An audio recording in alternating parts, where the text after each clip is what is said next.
Chapter 1. On the Road to Dover. It was the best of times. It was the worst of times. It was the age of wisdom. It was the age of foolishness. It was the season of light and the season of darkness. It was a time to hope and a time to despair. It was an age of extremes. The rich were very rich, and the poor were very poor. It was 1775. A man with a large jaw sat on the throne of England with his plain-faced queen. Another man with a large jaw sat on the throne of France with his attractive queen. It seemed that everything would go on as it was. Nothing would ever change. Rich people thought that they would always be rich and do whatever they wanted, while poor people would always be poor. In England, people were superstitious. They believed in ghosts and spirits and supernatural messages. The American Revolution was just beginning, although nobody understood how important it would be. In France, the rich people and the church made laws that oppressed the poor. A young man had his hands cut off, his tongue pulled out, and his body burned alive because he did not kneel down in the mud and rain for some old monks that walked past him. One day, the people of France would stand up and say, "Enough." The trees that would provide the wood for the guillotine were already growing quietly in some corner of France, and the carts that would carry the aristocrats from prison to their death were already being used on farms near Paris. England was also a dangerous place to live. Men with guns broke into houses and stole from the rich and poor alike. Others attacked coaches on the road. Criminals were often shot. If they could be brought to a court, they would be hanged. Murderers were hanged, and people who stole handkerchiefs were hanged. Death seemed to be the easiest way to deal with problems.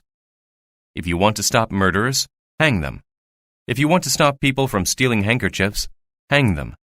People steal because they are bad, and bad people are not wanted.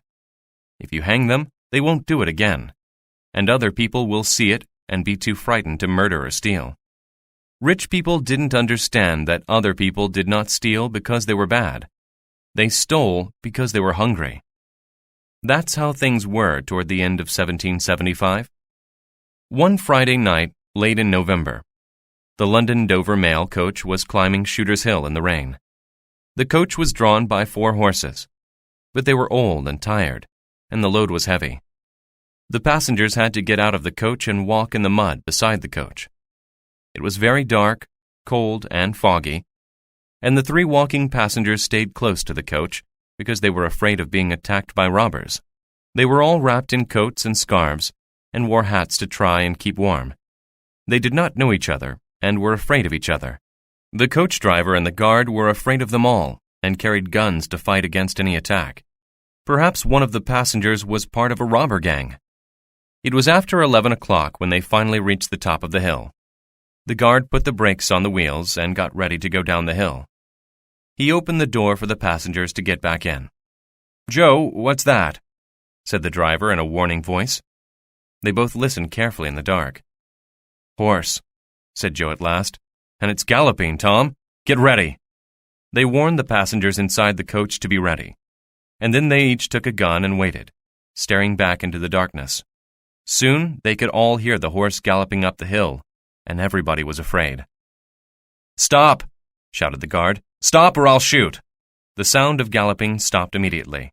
"Is that the Dover mail?" asked a voice from the fog. "Never mind what it is. What are you?" "If it is the Dover mail, I want a passenger." "What passenger?" "Mr. Jarvis Lorry." The guard asked Mr. Lorry to identify himself, and one of the passengers put up his hand. "What's the matter? Who wants me? Is it Jerry?" "Yes, Mr. Lorry." "What's the matter?" "A message from T & Company."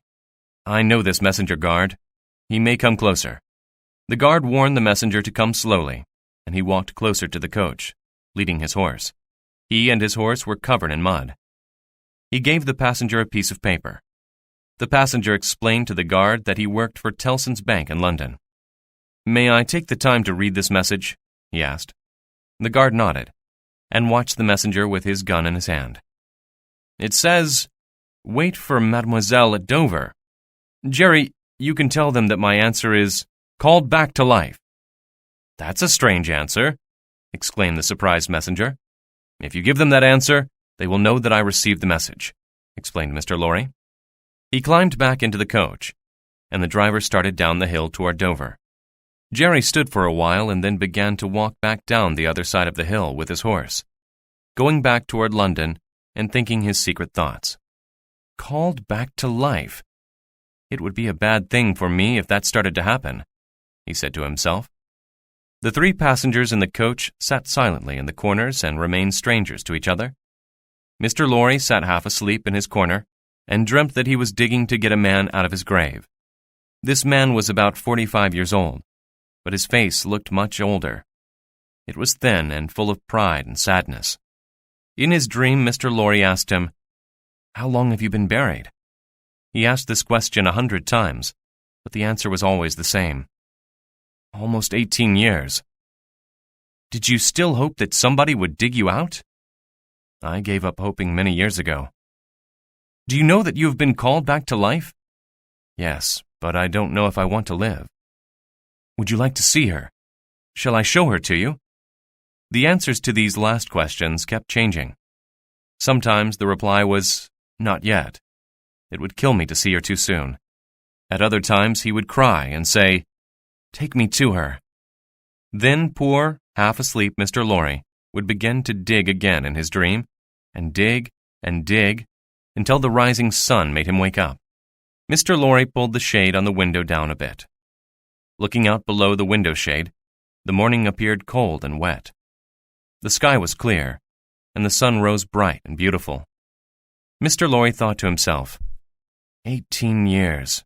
Good Lord, to be buried alive for 18 years.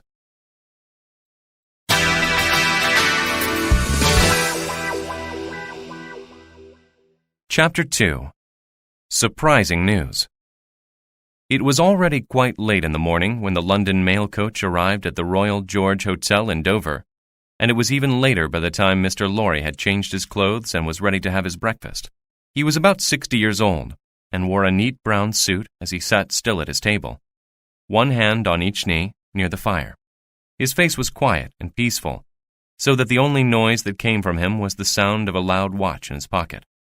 When his breakfast arrived, he asked the waiter to prepare a room for a young lady who might arrive at the hotel at any time that day. She may ask for Mr. Jarvis Lorry, or she may ask for the gentleman from Tellson's Bank. He added, "Please let me know when she arrives." The waiter knew about Tellson's Bank because it had a lot of business in France, and its employees often stayed at the hotel as they traveled between London and Paris. However, he did not know Mr. Lorry, who had not been to Paris for 15 years. After breakfast, Mr. Lorry went for a walk on the beach, and then he spent the afternoon sitting by the fire and digging in his half-asleep dreams. It was not until after dinner that he heard the wheels of a carriage arriving at the hotel, and soon after, the voice of the waiter telling him that Miss Manette had arrived from London, and would like to see the gentleman from Tellson's Bank. Mr. Lorry suddenly became a little nervous, and followed the waiter to a large, dark room where he found Miss Manette waiting for him. She was a pretty young lady of about 17 years old. She was not very tall, and she had golden-colored hair and blue eyes. She asked him to take a seat, and told him that she had received a letter from the bank. The letter said that there was important news about some property that her father, whom she had never met, had left to her. It said that she had to go to Paris to talk to a gentleman of the bank.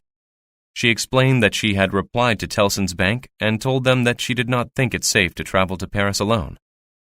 Therefore, the bank sent a messenger after the Dover mail coach and asked Mr. Lorry to wait at Dover for her. They would then be able to travel together. "The bank told me that the news would be very surprising," she said, "so I am very anxious to find out what it is." Mr. Lorry told her that he was very pleased to have been given this job and agreed that the news was surprising. He could see that Miss Manette wanted to hear the news as soon as possible, but it was such surprising news that he decided he should tell it to her as if it was a story about somebody else. "I am a businessman, Miss Manette, and my conversation with you is a business matter. Please do not take any notice of me as a person. I am more like a speaking machine. I am not much more than that. I must tell you the story of one of our customers," he began. "He was a French gentleman, a doctor. Not of Beauvais? Yes, of Beauvais, like your father, Monsieur Manette. He was a very good doctor, and again, like your father, was quite well known in Paris, where I met him about 20 years ago. He married an English lady and did a lot of business with Tellson's Bank. My relationship with him was purely a business relationship, just as it was with many other French customers. The young lady interrupted him. But this is my father's story, sir, and I am beginning to think that you are not a stranger to me. I think that when I was left an orphan, it was you who brought me to England.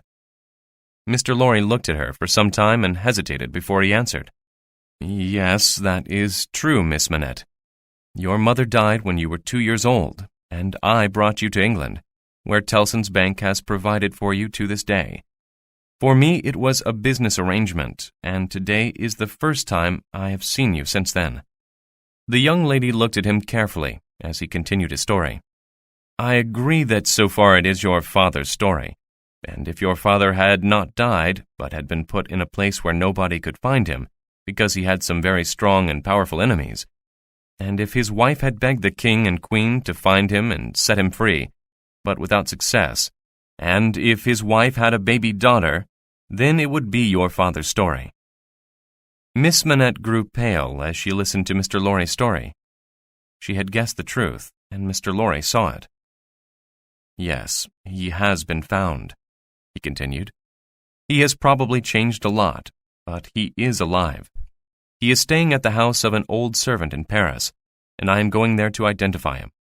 We hope that you will help to bring him back to life after his long suffering. You are on your way to see him, and will soon be at his side.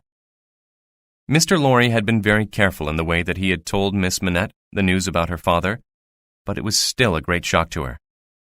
I have never dreamed about my father, she said. I am going to see his ghost. Then she fainted. Mr. Lorry called out for help, and a wild-looking woman with a red face and red hair rushed into the room. She pushed Mr. Lorry aside. What have you done to her? I am her companion, and I will look after her. Keep out of the way. Some servants in the hotel had also come to help, and she soon told them to go and get some water and vinegar instead of standing there looking at her. The servants quickly disappeared and returned with the water and vinegar. Then the red-haired woman talked to Miss Manette, calling her a pet and a bird. You in the brown suit, she said. Couldn't you tell her your news in a way that didn't frighten her to death? Look at her. Her face is pale, and her hands are cold. The bank pays me to look after her, and then sends a messenger that tries to kill her with his news. Is that how a banker should behave?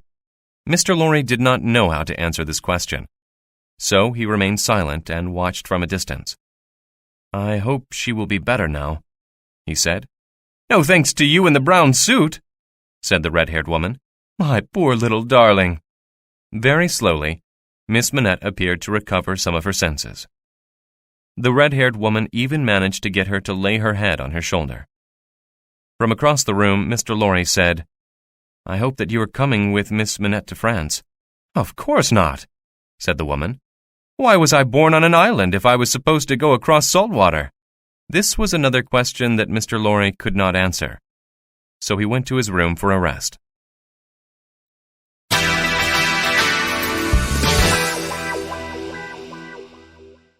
Chapter 3. Miss Manette meets her father. In the streets of San Antoine, a poor suburb of Paris, a wooden cask of wine had fallen onto the street and broken. All the people tried to get some of the wine.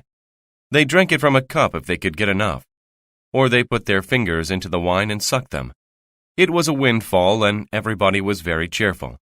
When they could get no more wine, they went back to their houses and shops, and left the ground stained red with wine. It looked like blood. The people of San Antoine were so poor that they were always hungry. Their clothes were old because they could not buy new ones. Their houses were cold because they could not buy wood or coal to burn. Hungry children played in the dirty, smelly streets. The owner of the wine shop on the corner watched the people trying to get the wine. He was about 30 years old and had a thick neck and strong arms. Madame Defarge, his wife, sat quietly knitting in the shop. She was about his age, wore a lot of rings on her fingers, and had a strong face. As her husband came into the shop, She coughed and raised her eyebrows. This was a secret signal, and Monsieur Defarge looked around the shop. There were 2 men playing cards, another 2 playing dominoes, and 3 men standing by the window drinking wine. Then he saw 2 new customers sitting in a corner. One was an elderly man, and the other was a young lady. But Monsieur Defarge pretended not to notice them. He began to talk to the 3 men standing by the window. He called each one of them Jacques, and they also called him Jacques. He introduced them to his wife and told them that they could go to the 5th floor to see the room they wanted. The 3 men called Jacques paid for their wine and left the shop. The elderly gentleman approached Monsieur Defarge and spoke to him. It was a very short conversation, and then Monsieur Defarge left the shop. The gentleman signaled the young lady, and they left the shop too. Madame Defarge continued to knit and seemed to take no notice of these events. A few minutes later, Monsieur Defarge led Mr. Lorry and Miss Manette through a small courtyard and opened a door. Beyond the door was a very steep, narrow staircase that led to a large number of small apartments where people lived. It was dark, dirty, and smelly. But the 3 of them began to climb it slowly. "Is he alone?" asked Mr. Lorry. "He is always alone because nobody wants to be with him, and his door is kept locked," replied Monsieur Defarge. "Is it necessary to lock the door?" asked Mr. Lorry. "He is so used to being locked up that I think he would go mad if he found that his door was open," explained Monsieur Defarge. Mr. Lorry climbed the stairs sadly with his 2 companions. It was so steep that he had to rest twice on the way up. When they reached the top, they found the 3 men called Jacques looking into a room through some cracks in the wall. Monsieur Defarge apologized and said he had forgotten about them in the surprise of the visit. He told the 3 men to go away, and they left without a word. Mr. Lorry was annoyed. "Are you making a show of Monsieur Manette?" he asked. Monsieur Defarge stared angrily at him and noisily opened the door.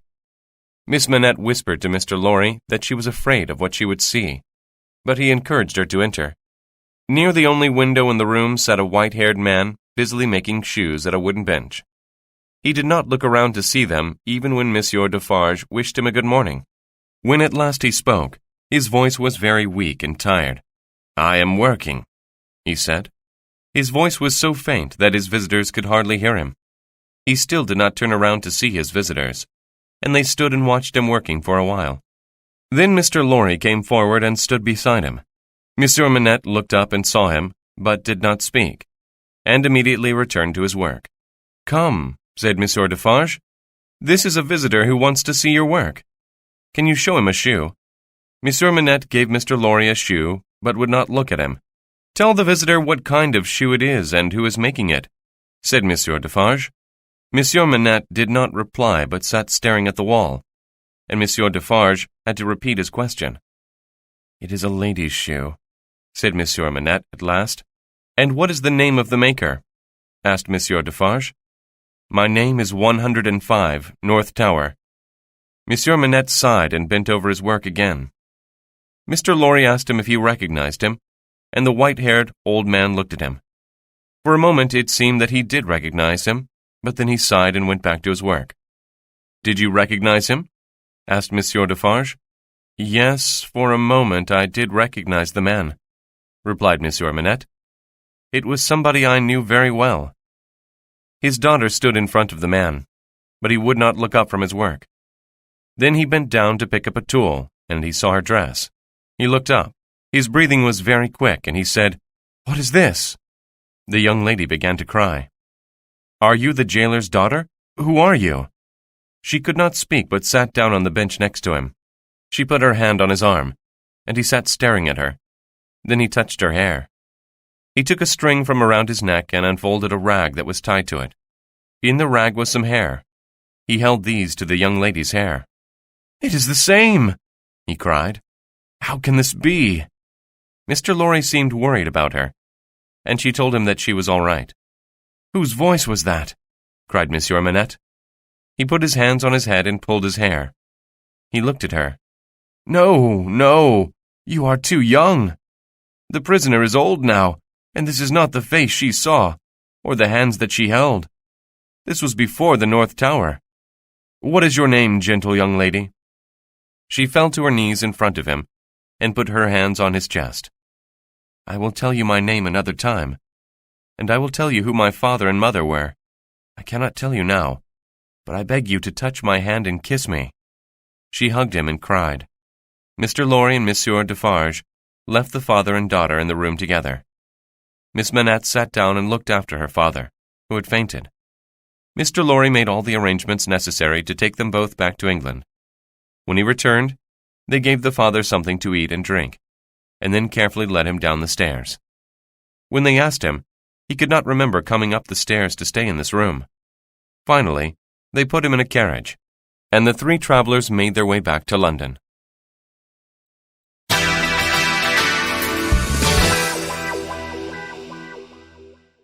Chapter 4. 5 years later.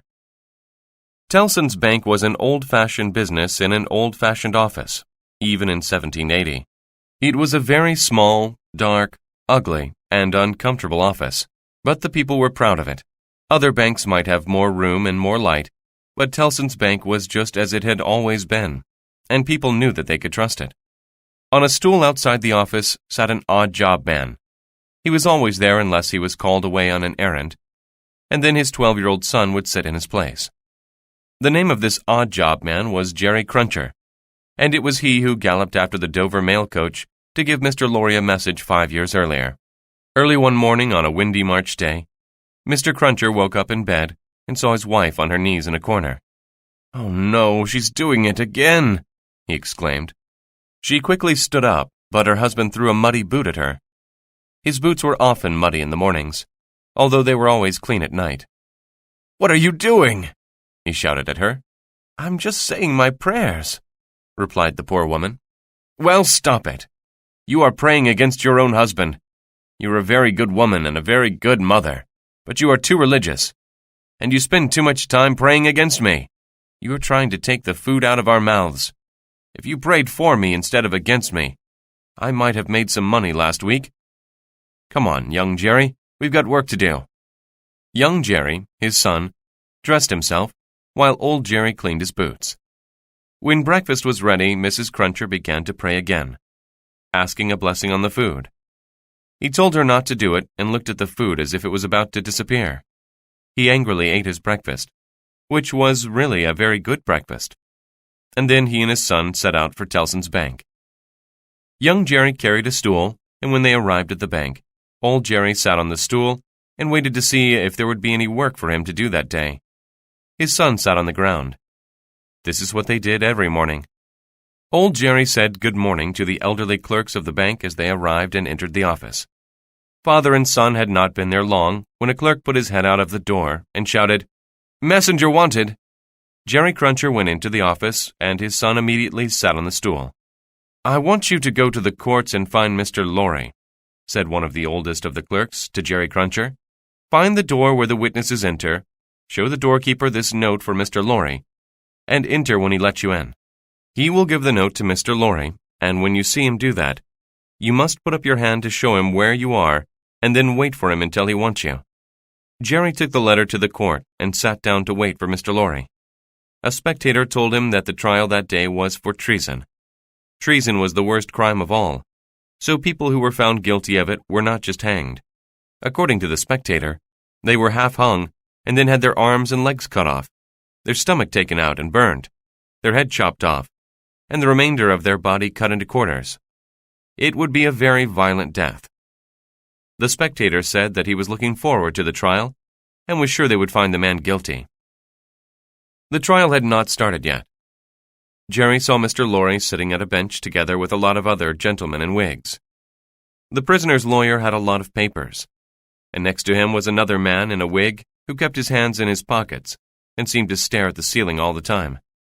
Jerry put up his hand, and Mr. Lorry saw him and nodded. When the prisoner came in, everybody except the man who was looking at the ceiling stared at him. He was a handsome man, about 25 years old and well-dressed. He stood quietly waiting for the trial to begin.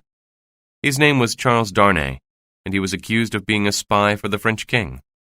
The prisoner listened carefully to the accusations and remained very calm. Suddenly, his expression changed. He was looking at two people who were sitting in the court. One was a young lady in her early 20s, and the other was a man with very white hair, who seemed like he might be the young lady's father. When he saw them, Charles Darnay looked very sad. The prosecutor made a speech, outlining the case against the prisoner and reminding the jury how important it was to keep the country safe from its enemies. He said that the prisoner had been found with lists of the king's army.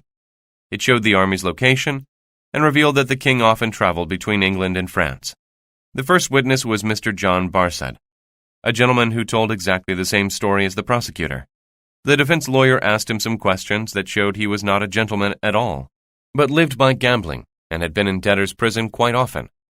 It seemed very clear to Jerry that this witness could be lying about the evidence he gave. The second witness was a servant called Roger Cly, who had worked for the prisoner for 4 years. He said he had seen the prisoner show the list to a man while traveling to France. The defense lawyer showed that he was a convicted thief who had known the first witness for many years. "It's just a coincidence," said Mr. Cly. The prosecutor then called Mr. Lorry to give evidence. He agreed that he had spoken to the prisoner on a boat returning from France. Then Miss Manette was called, and she told the court that she had also spoken to the prisoner on that boat, and that she had seen him give some papers to 2 French gentlemen who came to the boat with him. The prisoner had told her that he was traveling under a false name, and that his work was difficult and dangerous. She said that she believed that the prisoner was a kind man, and that she hoped she had done him no harm. When she sat down, the spectators in the court began to talk excitedly. They all wanted to see the prisoner found guilty, but many of them felt sorry for the pretty young lady. Would the prisoner be hung and quartered?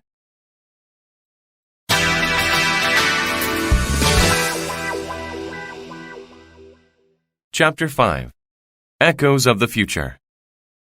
Mr. Charles Darnay was being tried for treason, and everybody wanted him to be found guilty, although the evidence against him was not very strong and the witnesses seemed to be lying. A new witness said he had seen the prisoner acting suspiciously in a hotel. Jerry was watching the trial and saw the man named Sidney Carton, who always seemed to be looking at the ceiling, write a note and give it to the defense lawyer. The defense lawyer read the note and looked at the prisoner. He asked the new witness, "Are you sure that Mr. Darnay was the man you saw?" "Yes, I'm certain. I would know him anywhere." Then the defense lawyer asked Mr. Sidney Carton to stand and remove his wig. Mr. Carton stood and removed his wig. The spectators were surprised because he looked just like the prisoner. They could have been twins. "Are you sure it wasn't my friend Mr. Carton that you saw in that hotel?" The witness could not be sure, and his evidence was useless. Mr. Stryver, the defense lawyer, was pleased and told the jury that there was not enough evidence to convict Charles Darnay of treason. The prosecutor gave his final speech, and the jury went out to consider its verdict. An hour and a half later, they returned and told the judge that they had found the prisoner not guilty. Mr. Lorry wrote a note for Tellson's Bank and sent Jerry Cruncher away with it. Outside the court, a group of people were standing around Charles Darnay and congratulating him on the result of the trial. They included Mr. Lorry, Monsieur Manette, his daughter, Miss Manette, and Mr. Stryver, the defense lawyer.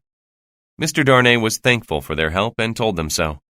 Mr. Lorry suggested that they should all go home and rest because it had been a long and difficult day. When the Manettes and Mr. Stryver had left, Mr. Carton approached Mr. Lorry and Mr. Darnay. He had been drinking and was soon arguing about something trivial with Mr. Lorry. Mr. Lorry went back to the bank. Mr. Carton then invited Charles to have dinner with him and argued with him there. He was the kind of man who did not care about anything or anybody, and believed that nobody cared about him. Mr. Darnay finished his dinner and left, but Mr. Carton stayed and drank more wine until he fell asleep. When he woke up, it was late at night. He left the hotel and walked to Mr. Stryver's house. "You are late today," said Mr. Stryver as he opened the door. "Not much, I think. Just a few minutes." Together, they went to a room which was full of various documents and papers, and Sidney Carton sat down to work. Mr. Stryver was very good in the court, but he was not very good at preparing for it, so he secretly paid Mr. Carton to do the preparation for him.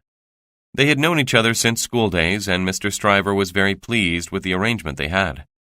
Mr. Carton worked until 3 o'clock that morning, and wrote all the questions that Mr. Stryver should ask in court the next day. As he walked home, he thought for a moment about what his life could have been if he had been able to discipline himself and stop drinking. He did not think about this for long, but it was a sad man who threw himself onto his lonely bed and finally fell asleep. Dr. Manette and his daughter, Miss Manette, whose name was Lucy, lived on a quiet street corner near Soho Square. It was not on a main street, but was close enough to it to hear echoes of footsteps as people passed by. One Sunday about 4 months after the trial, Mr. Lorry walked to the house to visit the doctor and his daughter. This had become a habit which pleased them all. On this Sunday, he arrived to find that Dr. Manette and Lucy had gone out for a walk, and that only Miss Pross was at home. Miss Pross was the woman with the red face and red hair that he had first met at the Royal George Hotel at Dover, when Lucy had fainted almost 5.5 years ago. They had come to know each other quite well since then. Miss Pross complained to Mr. Lorry that too many men were coming to see Lucy, and that none of them were good enough for her. She thought that they were all trying to take Lucy away. "The only person who was worthy of her was my brother Solomon," she added. If only he hadn't made a mistake in life. Mr. Lorry had heard this before and knew that Solomon Pross was a bad man, who had taken his sister's money and gambled it away before leaving her in poverty. Monsieur Manette still kept his shoemaking tools and bench, and Mr. Lorry could not understand it. He asked Miss Pross if the doctor ever talked about his time in prison, or about the people who put him there, and she replied that he didn't. However, Lucy had told her that she thought he knew who was responsible for taking 18 years of his life. Sometimes he gets up in the middle of the night and walks up and down in his room, and then Lucy will wake and walk with him, but they never speak. They walk until he calms down, and then he goes back to bed. Hearing the sound of approaching footsteps, Miss Pross recognized the steps of Lucy and her father. It was still some time before they arrived, and then Miss Pross looked after Lucy, helped her to take off her coat and bonnet, and smoothed her golden hair. They enjoyed dinner together, and then drank tea in the garden. Charles Darnay arrived and was welcomed by the doctor and his daughter. Miss Pross looked less pleased and went back into the house. Charles told them a story he had heard when he was in prison. It was about a prisoner who had written something and buried it in his cell before he was hanged. This story made Dr. Manette look ill for a moment, and they all went into the house. Mr. Lorry saw Dr. Manette look at Charles in a strange, frightened way, but it only lasted a few seconds, and then he looked normal again. Later that evening, Mr. Carton arrived, as well as Mr. Stryver, and this made Miss Pross look unhappy again. However, they all sat together near an open window as it grew dark. It was a hot night, but windy, and they could hear many footsteps echoing around the house. Lucy told them that the echoes sometimes made her afraid, as if they belonged to bad things that were still to come into her life. As she spoke, there was thunder and lightning. The storm prevented the visitors from going home until after midnight.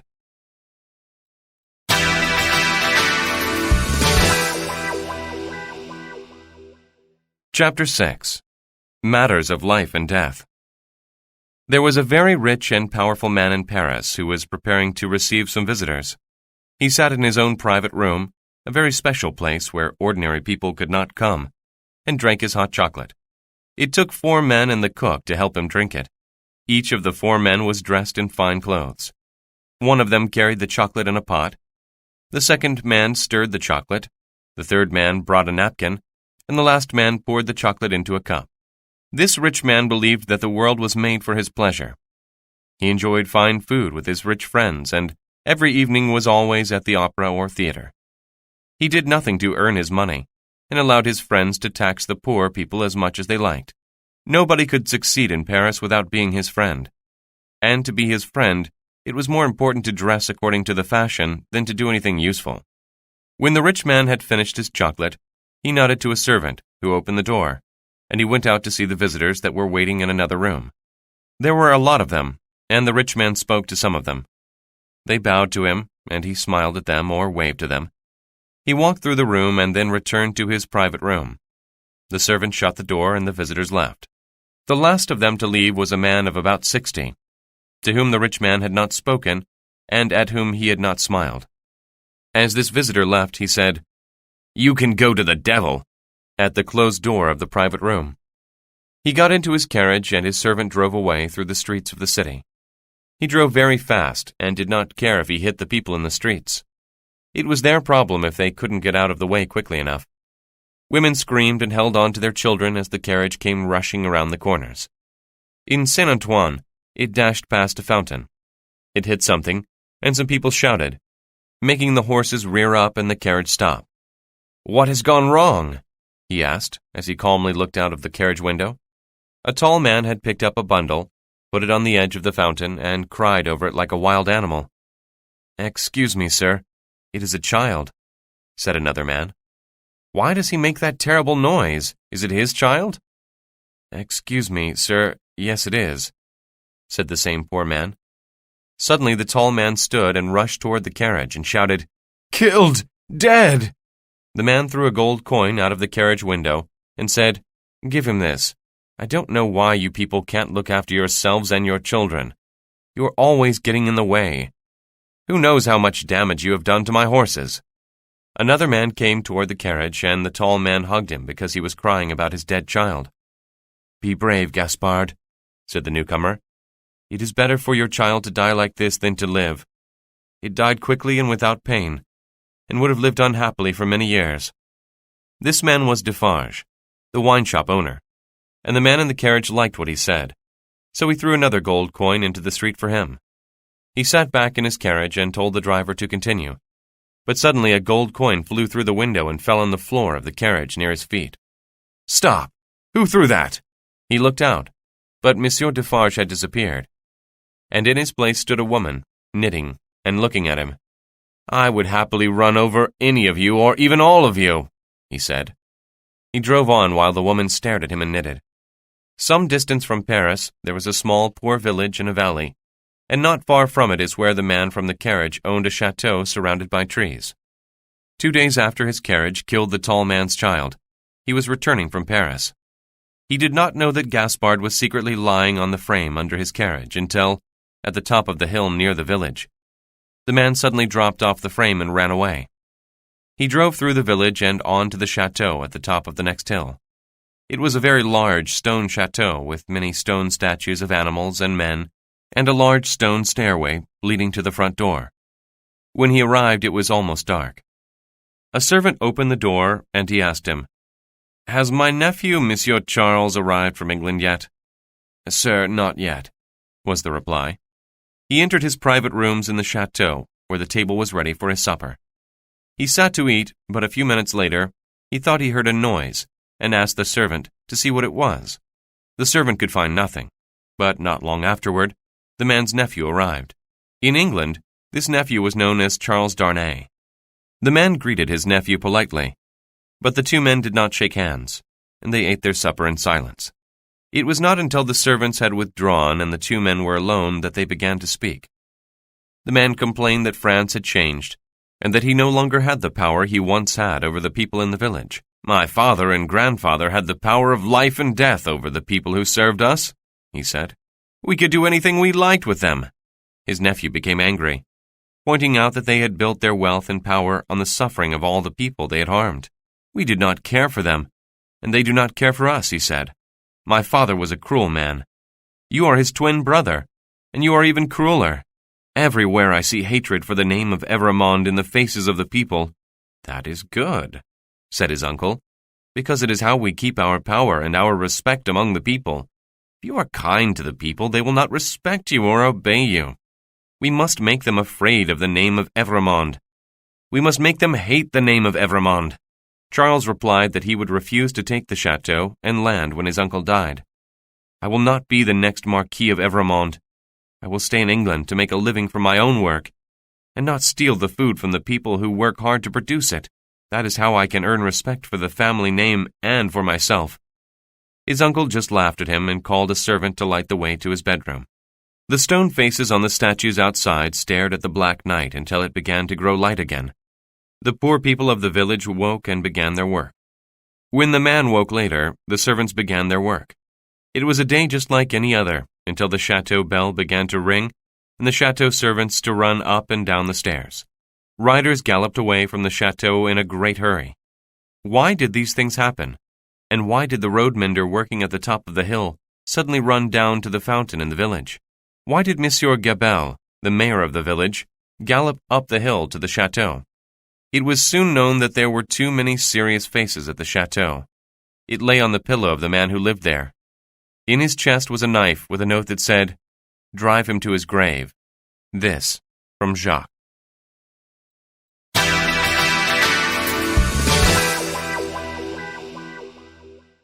Chapter 7. Love is in the air. A year after the death of his uncle, Charles Darnay was living in England and working as a private teacher of the French language. He worked very hard and had a good number of students.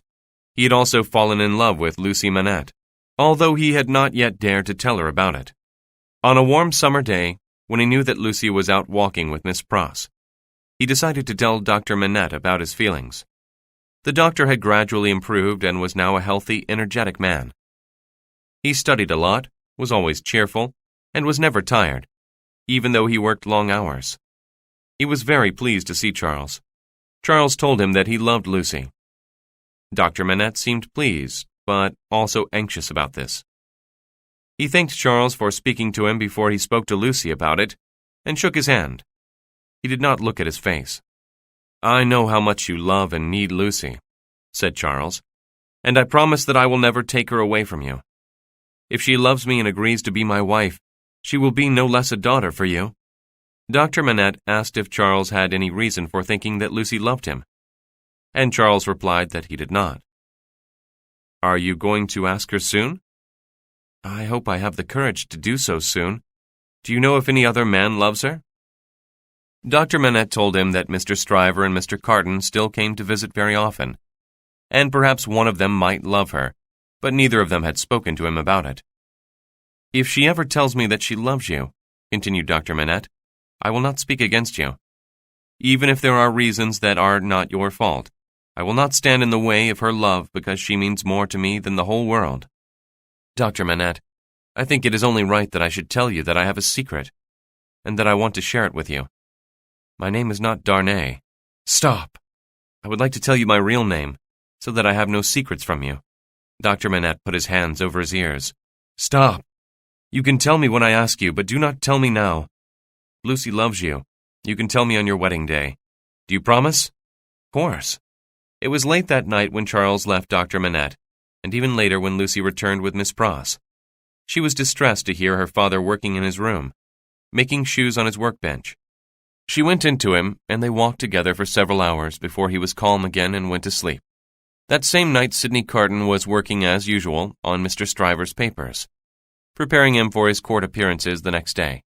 When he had finished and was having another drink, Mr. Stryver told him that he had something to say. "I am going to marry," he said, "and not for money. What do you think of that?" Mr. Carton did not think much of it at all, and asked who he was going to marry. "I'm going to marry Miss Manette," replied Mr. Stryver. He went on to say that although she had no money or property, she would be a good wife for him. "It will be wonderful to have a home with a wife to come to when I feel like it," he said. "And what about you, Sidney Carton? You ought to think about getting married too. You should find a respectable widow or a landlady with a little property. That's the kind of wife that would suit you." Sidney drank 2 or 3 glasses of wine very quickly, staring at his friend as he did so. "I'll think about it," he said. Mr. Stryver thought that he was very generous to ask Lucy to marry him, and was deciding on the date for the wedding before he had spoken to her or her father. He was sure that she would be very happy to marry such an important man. On his way to Soho to speak to Lucy and her father, he passed Tellson's Bank and decided to speak to Mr. Lorry about his plans. "Oh, dear," said Mr. Lorry, rubbing his chin and looking at his visitor strangely. "What do you mean, Mr. Lorry?" asked Mr. Stryver, a little annoyed. "Do you think that I am not good enough? Do you think that I do not have enough money? What do you mean, Mr. Lorry? You are a respected lawyer, and I am sure you have enough money. Are you going there now?" "Yes, immediately." "Well, then I think I wouldn't if I were you." "Why not?" exclaimed Mr. Stryver, completely surprised by Mr. Lorry's response to his plan. "I wouldn't go on such a visit if I didn't have some good reason to believe that I would succeed," replied Mr. Lorry. Now Mr. Stryver was angry. "You have just agreed that I am good enough, and that I have enough money. What reason is there now that would cause me to doubt my success?" "I only mean that you must think of the young lady because she comes before everything. Do you think that the young lady is a complete fool?" Now Mr. Lorry was angry. I will not listen to anybody who says anything bad about that young lady.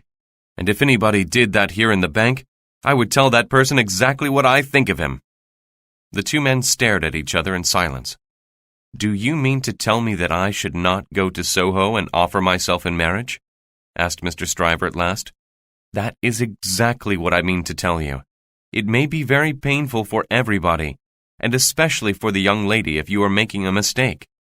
In the end, Mr. Lorry offered to go to Soho and carefully seek Miss Manette's opinion of Mr. Stryver, and report back to him that evening. Mr. Stryver agreed with this plan. When Mr. Lorry came to see him late that night, he was ready to tell him that an offer of marriage was a waste of time. He was surprised to find that Mr. Stryver was not at all annoyed by this news. "Well," said Mr. Stryver, "if the girl does not have enough sense to see what is best for her, it is a good thing that I did not go ahead with the offer. It is not your fault. Let us say no more about it." Sidney Carton often visited the Manette household, but he never seemed to be happy. On one of these visits he spoke to Lucy about it, and she told him that he could and should live a happier and more useful life. With tears in his eyes, he replied that it was too late for that. "I have wasted my life, and I am sure that I will become worse, not better," he said. "If it was possible for you to love me as I love you, I know that I would bring you misery and unhappiness, so I am pleased that it is not possible. Can't I help you in some way? No. I just want you to know that seeing you and your father has made me regret the life I have lived. I've never thought that this feeling would be possible. I have a dream of a better life, and although it is an impossible dream, you have given it to me. If it had been possible to save me, you would have done it. I must live the rest of my life as well as I can, but I will always know that I have at least opened my heart to you." Lucy began to cry at the sadness of his wasted life. "Do not cry for me, because I am not worth it. I will never speak to you about this again, but I want you to know that I would do anything for you, and for those that you love, because there is goodness in you that can never be in me."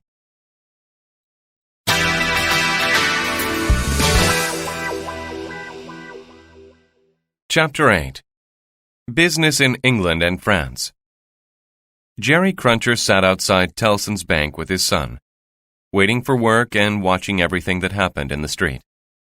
Many different kinds of people walked past the bank or drove past it in their carriages. Sometimes he would help old women walk across the street and get some money from them. Then he saw a funeral approaching. He was always very interested in funerals. "Look, young Jerry, it's a funeral," he told his son. His son cheered at the news, but Jerry Cruncher hit him and told him that it was not right to cheer at funerals. This funeral, however, was very interesting, because many of the people walking along with it were angry and shouted at it, calling out, "Spies! Spies! Kill all the spies!" Jerry asked some people who it was, and they told him it was a man called Roger Cly. He remembered that he had seen him in the court, when he was a witness in the treason case. Jerry decided to join the crowd and follow the funeral to the cemetery to see the dead man being buried. After the burial, Jerry stood near the grave for a while, smoking his pipe. On his way back to Tellson's bank, he visited a surgeon and made some arrangements with him. When he arrived at Tellson's bank, it had closed for the day, and he and his son went home. "You will not pray tonight," he told his wife. "If anything goes wrong with my business tonight, I will know that you have been praying against me again." He added, "So don't do it." "Are you going out tonight?" she asked. "Yes, I am," he replied angrily. "Can I come with you, father?" asked young Jerry. "No, you can't. I am going fishing." He spent the rest of the evening carefully watching his wife to make sure that she didn't begin to pray. At 1 o'clock in the morning, Jerry Cruncher checked to see that his wife and son were asleep, and left the house carrying a large sack, a crowbar, and a rope.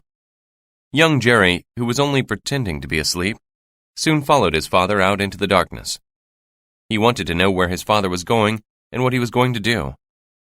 Young Jerry saw two men come and walk with his father. After half an hour, they came to an iron gate and climbed over it. Young Jerry, keeping out of sight, climbed over it too. They were in the graveyard near the church, and soon the three men began fishing. At first they used a spade, and they worked very hard and fast. Young Jerry was very frightened, but he stayed to watch as the three men pulled a coffin out of the ground. This made him so afraid that he ran all the way home and got into his bed as quickly as he could. When he woke during the night, he found his father holding on to his mother's ears, hitting the back of her head against a wall and shouting at her, "I told you not to pray, and I told you what would happen if you did." His father then took off his muddy boots and went to bed, and young Jerry fell asleep again.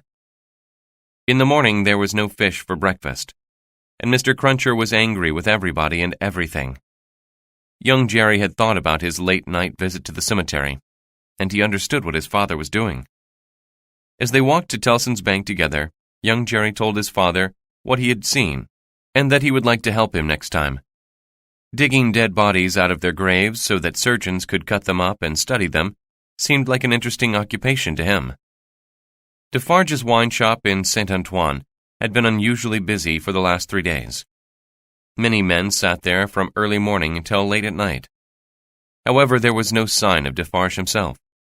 His wife sat knitting near the door, and the men drank and played games. On the third day, Monsieur Defarge returned and brought a thin man with him.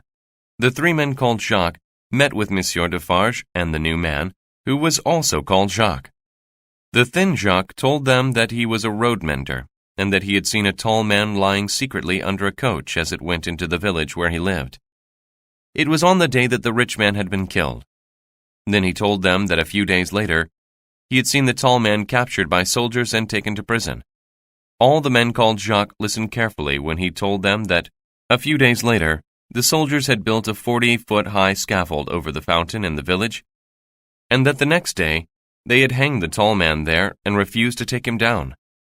Nobody could use the fountain to get water, and the women could no longer stand there and talk to each other as they had always done. When he had finished his story, the three men called Jacques and Defarge talked to each other and decided that the chateau and the entire family that owned it should be destroyed. "We will put it on the list," said Monsieur Defarge. "My wife will knit their secret symbol and add it to her list of names." A few days later, the Defarges took the thin road mender to the palace at Versailles to see the magnificent buildings and the king and queen arrive in their splendid golden carriages. "Well, Jacques," said Monsieur Defarge, "aren't they all very fine and beautiful?" Jacques the road mender agreed that they were. "And wouldn't you like to destroy them?" added Madame Defarge. "Yes, I would," replied the road mender. "Good," she said. That evening, as Jacques the road mender began his long walk back to the village where the tall man had been hanged, Monsieur Defarge and his wife sat in their wine shop. Monsieur Defarge had visited another man called Jacques, who worked in the police office. This Jacques told him that an Englishman, working as a spy for the rich men of Paris, was in San Antoine and might visit the wine shop soon. "Did Jacques know the name of this spy?" asked Madame Defarge. "Yes, it is John Barset. You can recognize him by his nose because it is not straight but goes toward the left. I will put him on the list tomorrow." "It is a long list already," said Monsieur Defarge, "and it is taking a long time for revenge to arrive." "Revenge takes a long time, and you cannot hurry it," answered his wife. "It does not take long for an earthquake to swallow a town, but it takes the earthquake a long time to prepare, and during that time it is not seen or heard." "Yes, that's true," sighed her impatient husband. "Will it come in our lifetime? I would like to see it." "It may come in our lifetime, or it may not. If it does not, we will not see it, but we will have helped it. However, I believe that we will see it." The next day, the spy with the crooked nose came into the wine shop. He spoke to them about Gaspard, the tall man who had been hanged in the village, and tried to find out whether the people of San Antoine were angry and would rebel. However, the Defarges did not tell him anything, because they knew he was a spy. "It is a pleasure to meet you, Monsieur Defarge," continued the spy, "because I know that you were once the servant of Dr. Manette, and that he was brought here when he was allowed to leave the prison." "That's true," agreed Monsieur Defarge, but he said no more. "You may be interested to know that his daughter is about to marry in England. However, she is not marrying an Englishman. She is marrying the nephew of the man that Gaspard killed." This surprised the Defarges, but they tried not to show it. The spy paid for his drink and left, and the Defarges talked about the news he had brought them. "I hope her husband is not in France when revenge comes," said Monsieur Defarge. His wife did not agree. "He will get his reward if he is here."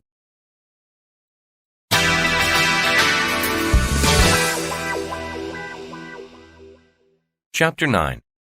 Happiness and Fear. It was the evening before Lucy's wedding, and she and her father sat by the window of their house near Soho. They were both very happy, and hardly needed to speak to each other. Being together seemed to be enough.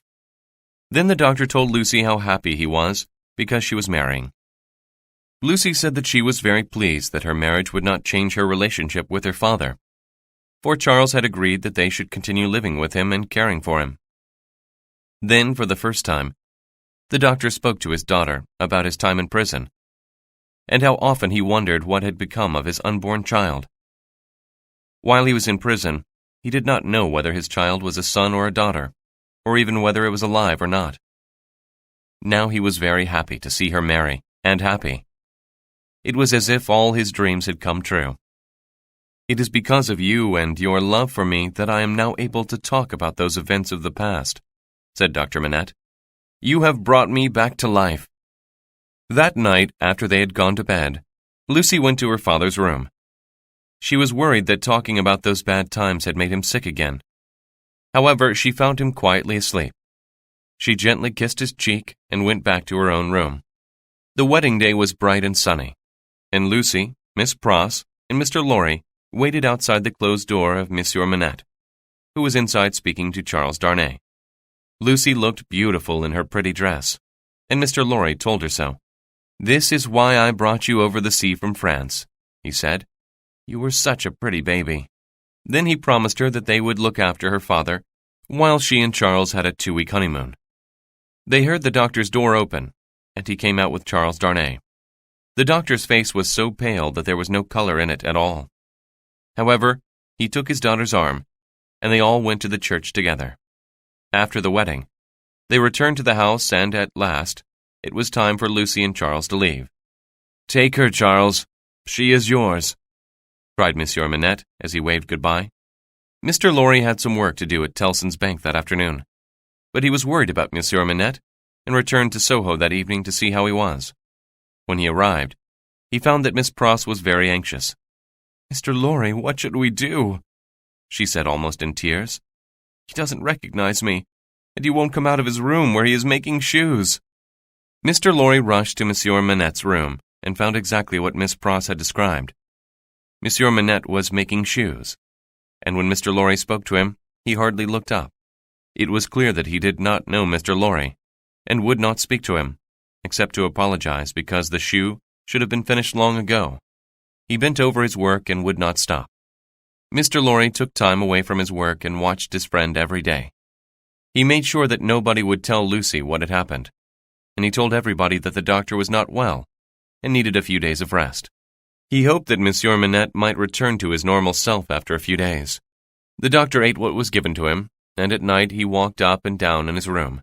On the second day, Mr. Lorry asked him if he would like to go out for a walk, and Monsieur Manette seemed to think about this even though he did not reply. Mr. Lorry continued to be friendly to him all the time, and sometimes he thought Monsieur Manette understood. Most of the time, however, the white-haired doctor remained the same as when Mr. Lorry had seen him in Paris after his release from prison. Monsieur Manette remained like this for 9 days and nights. On the 10th day, he returned to his usual self, and seemed to have no memory of the previous 9 days. Mr. Lorry and Miss Pross did not talk about the 9 days, but enjoyed their breakfast with him. Then Mr. Lorry asked him for some advice about a friend. Monsieur Manette soon realized that Mr. Lorry was actually speaking about him. Very carefully, Mr. Lorry asked him what he should do with the workbench and tools, and Monsieur Manette agreed that it might be better to destroy the workbench and shoemaking tools, but that it should only happen while he was not there. Monsieur Manette remained his usual self for the next 3 days, until Lucy came home with Charles. She knew that her father had been ill, but she did not know about the shoemaking, and a day or two later, she, Charles, and Monsieur Manette all went on a short holiday together. As soon as they had gone, Mr. Lorry and Miss Pross went to the doctor's room and broke the bench into pieces and burned it. Then they took away all the tools and burned them too. When Charles and Lucy returned, the first person to visit them was Sidney Carton. He was the same as always, but he took an opportunity to speak to Charles alone. He apologized for arguing with him after the trial and said that he wanted to be Charles's friend. Charles pointed out that he had forgotten the argument long ago and was thankful to Sidney for the way in which he helped to save him in the trial. "I know that I am not a good person, and that I will never do anything that is really good. But I would be very happy if you will allow me to come and visit you and your family from time to time," said Sidney. Charles told him that he would be most welcome, and the two men shook hands. Sidney came to visit the young family 6 or 7 times a year. There was a lot of happiness in the passing years for Lucy and Charles. A daughter was born, and they called her Lucy. She made them very happy. There was also unhappiness. A son was born, but he became ill and died. To relax, Lucy would often sit by the window and listen to the footsteps echo on the street corner near her house. Although the sound was generally soothing to her, at times she could sense something coming in the distance. This sound filled her with great fear. Mr. Stryver married a rich widow and told people that Lucy Manette had wanted to marry him, but that he had escaped from her. Charles was a popular and successful teacher, and Monsieur Manette was well and healthy. That's how life was for them until little Lucy was 6 years old. It was a happy life, although the echo of footsteps was always there, and some very distant echoes began to grow louder. There was trouble in France.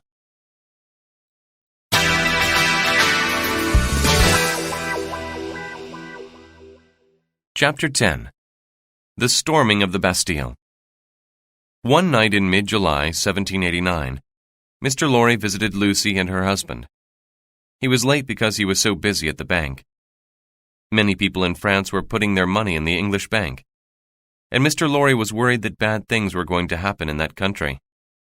He worried about Monsieur Manette, Lucy, Charles, and little Lucy, because they came from France. He sat at the window with Lucy and listened to the echoes, which seemed very loud that evening.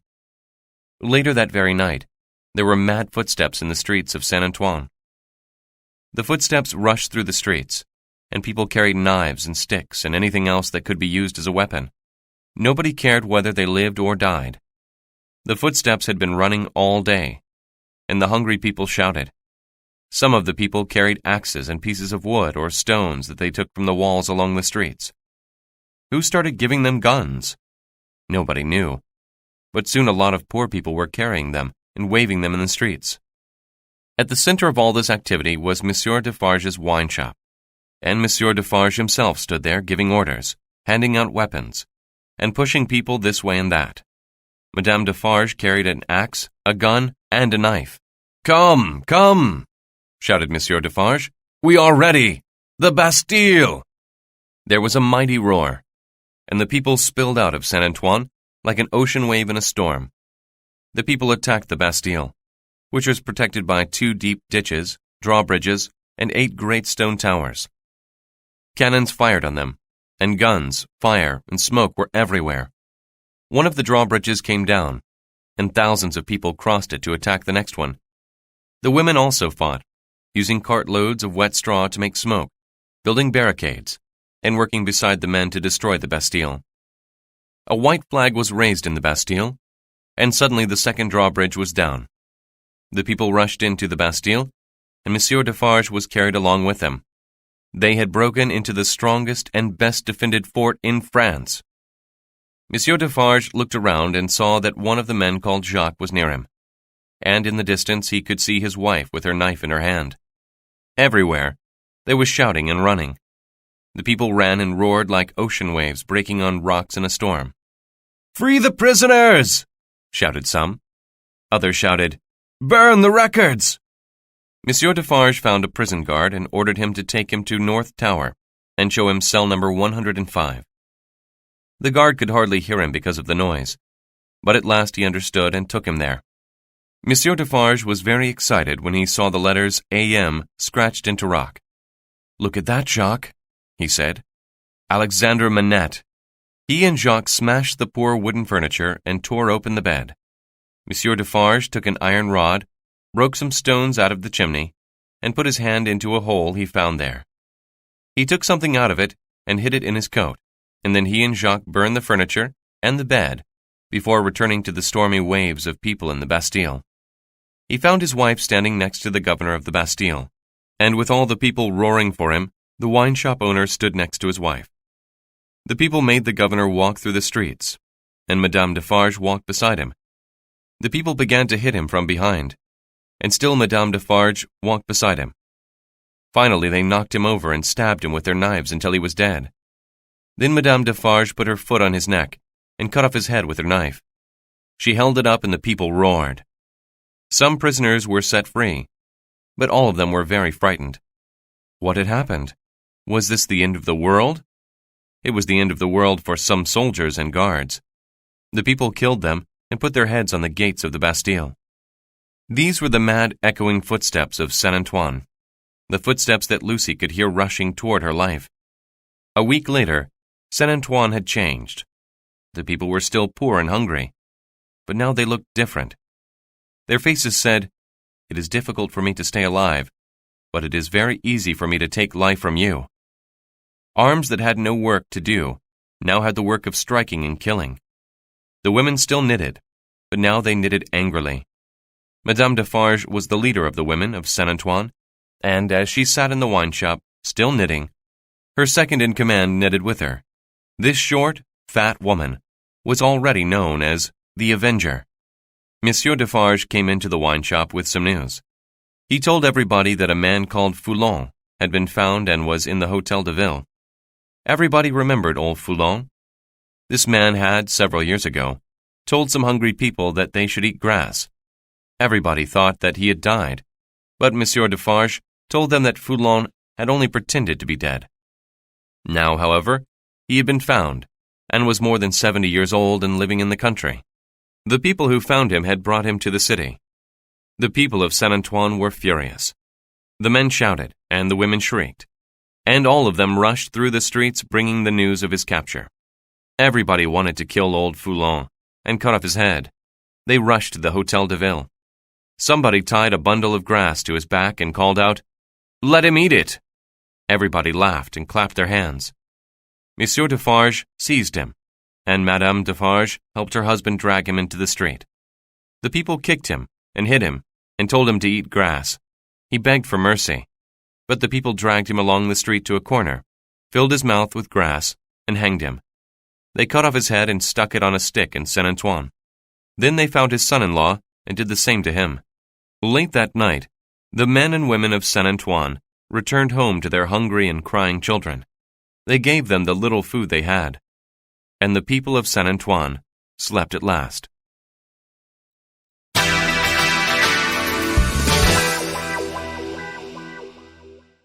Chapter 11. A Fire and a Letter. In the village where the soldiers had hanged Gaspard over the fountain, there had been a change. Nobody cared for the land around it. Nobody had planted any crops. The land looked as poor and hungry as the men, women, and children who lived on it.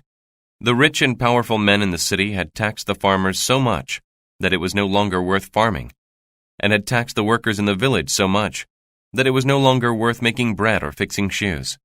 Bakers could not buy flour to make into bread, and the people had no money to buy the bread if any was made. The road mender, working on the road outside the village, saw more and more people who lived on the land come into the village. Many of them were hungry men, who looked almost as wild as animals. Some of them came from great distances. One of these men stopped to talk to the road mender, and the road mender told him how to find the chateau where the rich man had lived before he was murdered in his bed. "Tonight?" asked the road mender. "Tonight," said the stranger, and he lay down to sleep in the shadow of a rock. The road mender continued to work, while the stranger slept. When his work for the day was completed, he woke the stranger again and told him how to get to the chateau. The road mender picked up his tools and walked down the hill to the village, while the stranger walked into the fields. When the road mender arrived at the village, he went from house to house and told all the people in the village about the stranger. The villagers did not go to bed after their meal that night, but stayed awake, meeting at the fountain and watching the sky in the direction of the chateau. Monsieur Gabelle, the mayor, warned the bell ringer that he might need to ring the church bell that evening. Then he climbed onto the roof of his house and also watched the sky in that direction. The night grew darker, and the trees around the chateau moved in the wind. A shower of rain came and went. 4 men with torches climbed the stairs that led to the front doors of the chateau, and when they went away in different directions, everything was black again. It did not stay black for long. Soon there was light inside the chateau, and it grew brighter and brighter, redder and redder, and higher. The stone faces of the statues stared at the fire as it burst out of the windows and doors. There were still a few servants at the chateau, waiting for a new owner who never arrived. Now they took the horses from the stables and rode quickly to the village. "Help! Help! The chateau is burning!" The villagers could see the red light in the sky over the chateau. The mayor told the bell ringer to ring the bell, but that was the only help that the village gave. The people stood around the fountain with their hands in their pockets. "Look at that," said one of them. "The flames must be at least 40 feet high." The chateau was left to burn. The nearest trees also burned, and some of the statues fell. All the villagers put candles in their windows to celebrate, and soon the church bell was ringing in happiness instead of alarm. The villagers felt powerful and decided to attack the mayor because he had helped in gathering some taxes in the past. They knocked on his door, but the mayor climbed onto his roof and decided that he would jump off it if the villagers broke into his house. It was a long and difficult night for him, but in the morning the villagers went to their homes, and Monsieur Gabelle came down from his roof, still alive for the moment. Many other chateaux burned that night, but not all the mayors of other villages were as fortunate as Monsieur Gabelle. 3 years passed, and in France, all of them were stormy. Most of the rich and powerful people in France, including the king and queen, fled.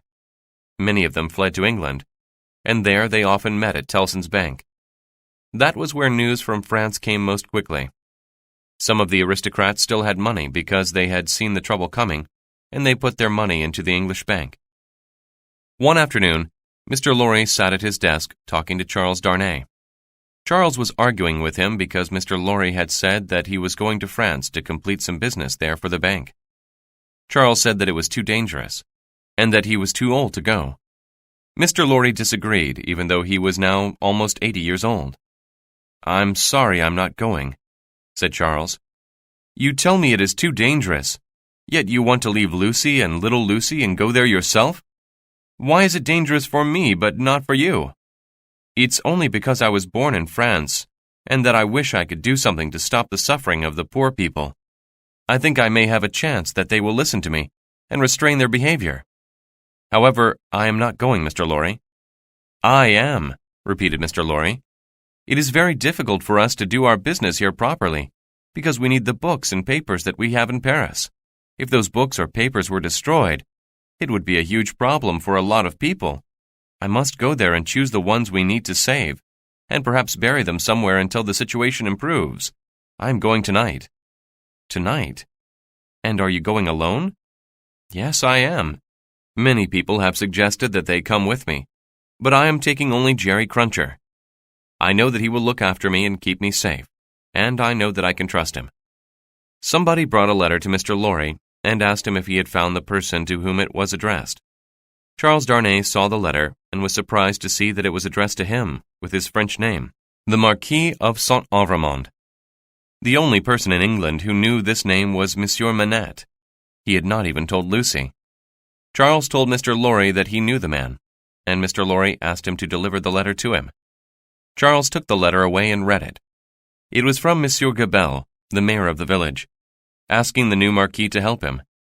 "I am in prison and may be killed because the people think I have collected taxes for you. When I tell them that I have collected no taxes because you told me to stop, they will not listen. I need you to come and save me.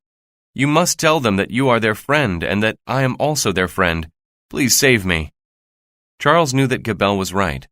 Gabelle was a good and honest man, and Charles felt guilty for living safely in England and leaving Gabelle in danger. He knew that he had to go to Paris and help him. He did not think that it would be dangerous, because he had not been cruel to the people. He was their friend. He returned to Tellson's bank and asked Mr. Lorry to see Gabelle and tell him that help was coming. He did not tell Mr. Lorry that he was also going to Paris. Mr. Lorry left that night, and Charles wrote a long letter to Lucy and another to the doctor. He told them that he was going to France. He left the following night.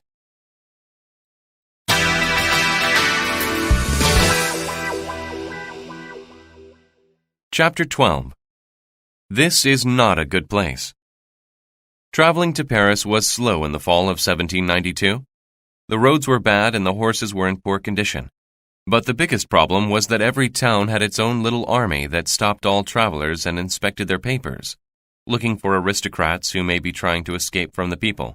Charles soon realized that he would not be able to return to England without going all the way to Paris and clearing his name. He felt that he was already in a prison. He was stopped 20 times every day. Then at one village, the people said that he had to pay for an escort to Paris. They did not like him because he was an aristocrat who had escaped from France.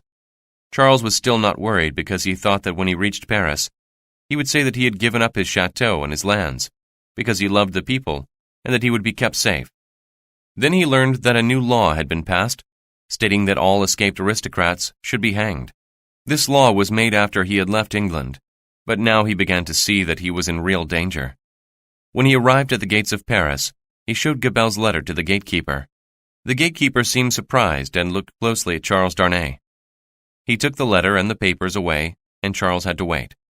When the gatekeeper returned, he told Charles to follow him.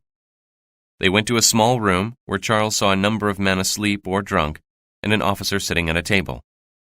"Citizen Defarge," said this officer to the gatekeeper, "is this the returned aristocrat Evrémonde?" "Yes, it is," replied Defarge. "Evrémonde, you will be kept in the prison of La Force." "What? Why?" exclaimed Darnay. "What law have I broken?" "We have new laws." "But I came here to help a citizen in trouble. All I want to do is help him and clear my own name." "Returned aristocrats have no rights," said the officer as he wrote on a piece of paper.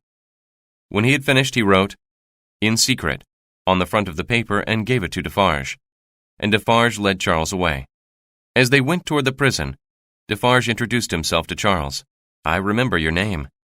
"My wife went to your wine shop to help her father," said Charles. "Yes, and you are married to the daughter of Monsieur Manette. You should not have returned to France. This is not a good place for you to be." "Yes, I can see that now. But I wanted to help the man whose letter you read. It is important for me that Mr. Lorry of Tellson's Bank, an Englishman, should know that I am here. Will you send somebody to tell him, please?" "I will do nothing for you," replied Defarge.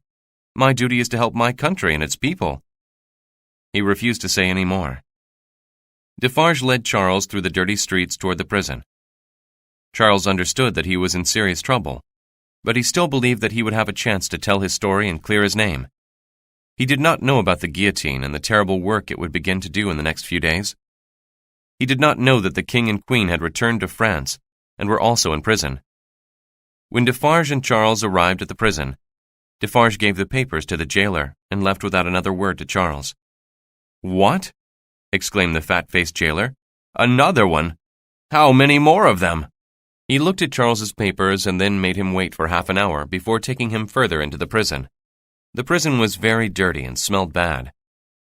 They went down some corridors and came to a long, low room where a lot of prisoners were sitting and standing. They all stood to greet him, and they welcomed him politely. It seemed very strange to Charles that prisoners should behave so politely. One of the prisoners asked his name and whether he was in secret. "I don't understand what it means, but I heard them say that I am," replied Darnay. All the prisoners made sad sounds when they heard this. The jailer led Charles through the room to another door and into another corridor, and then up some stairs and into a lonely cell. It was cold and damp, but not dark. "This is where you will stay," the jailer told him. "Why am I locked up alone?" "I don't know." "Can I get a pen and some ink and paper?" "Somebody will come to visit you later, and you can ask then." The jailer left him, and Charles looked around. The cell had a bed, a chair, and a table. There was nothing else in it, and Charles began to walk up and down and thought of his father-in-law making shoes when he was in prison. The office of Tellson's Bank in Paris was large and spacious, while the London office was small and cramped. It occupied a large old house where a rich aristocrat had once lived. Mr. Lorry worked there trying to make sure that everybody's money was safe and properly counted. He was working there one evening when the door of his room opened and 2 people rushed in. He was amazed. It was Lucy and her father. "What are you doing here? What has happened? What is wrong?" he asked. "My husband is in Paris," said Lucy as she held out her arms to Mr. Lorry. Lucy explained that Charles had come to Paris, and that he had been stopped at the gates and sent to prison. Mr. Lorry was very anxious when he heard this, and asked in which prison he was. Lucy told him La Force, and Mr. Lorry was even more worried. Monsieur Manette told Mr. Lorry that he could help Charles. He had been a prisoner in the Bastille, and was therefore a hero to all the people. Nobody would harm him. There was a lot of noise in the street outside the office. Mr. Lorry knew what it was, but he did not want Lucy to see it. He asked her to stay in a back room, and he took Monsieur Manette to the window. They could see a lot of men and women sharpening their swords and knives on a large grindstone. Almost all the men and women had blood on them, and looked cruel and ugly as they danced around the grindstone. Monsieur Manette looked at Mr. Lorry, and his eyes asked him what this meant. Mr. Lorry whispered to him that they were murdering the prisoners. "If you have the power that you say you have," said Mr. Lorry, "you must go and make yourself known to these people. Ask them to take you to La Force, and you must do it now. You may still be able to save Charles." Monsieur Manette immediately rushed out into the street, while Mr. Lorry watched from the window. He saw Monsieur Manette talk to the men and women, and they began to listen. Then he saw them rush down the street shouting, "Save the Bastille prisoner's family! Save Evrémonde!" Mr. Lorry hurried to Lucy and told her that her father had found some people who were helping him find Charles. Then he noticed that Miss Pross and little Lucy had come into the room too. It was a very long night for all of them. Several times they heard the crowd sharpening their weapons again. But Monsieur Manette and Charles did not return. What had happened to them? Where were they?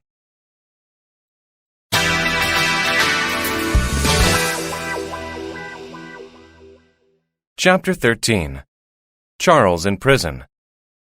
Mr. Lorry was a very loyal employee of Tellson's Bank, and he did not think it was right to endanger the bank by keeping the wife of a returned and imprisoned aristocrat in the building. He found some rooms for Miss Pross, little Lucy, and her on a quiet street not far away from the bank.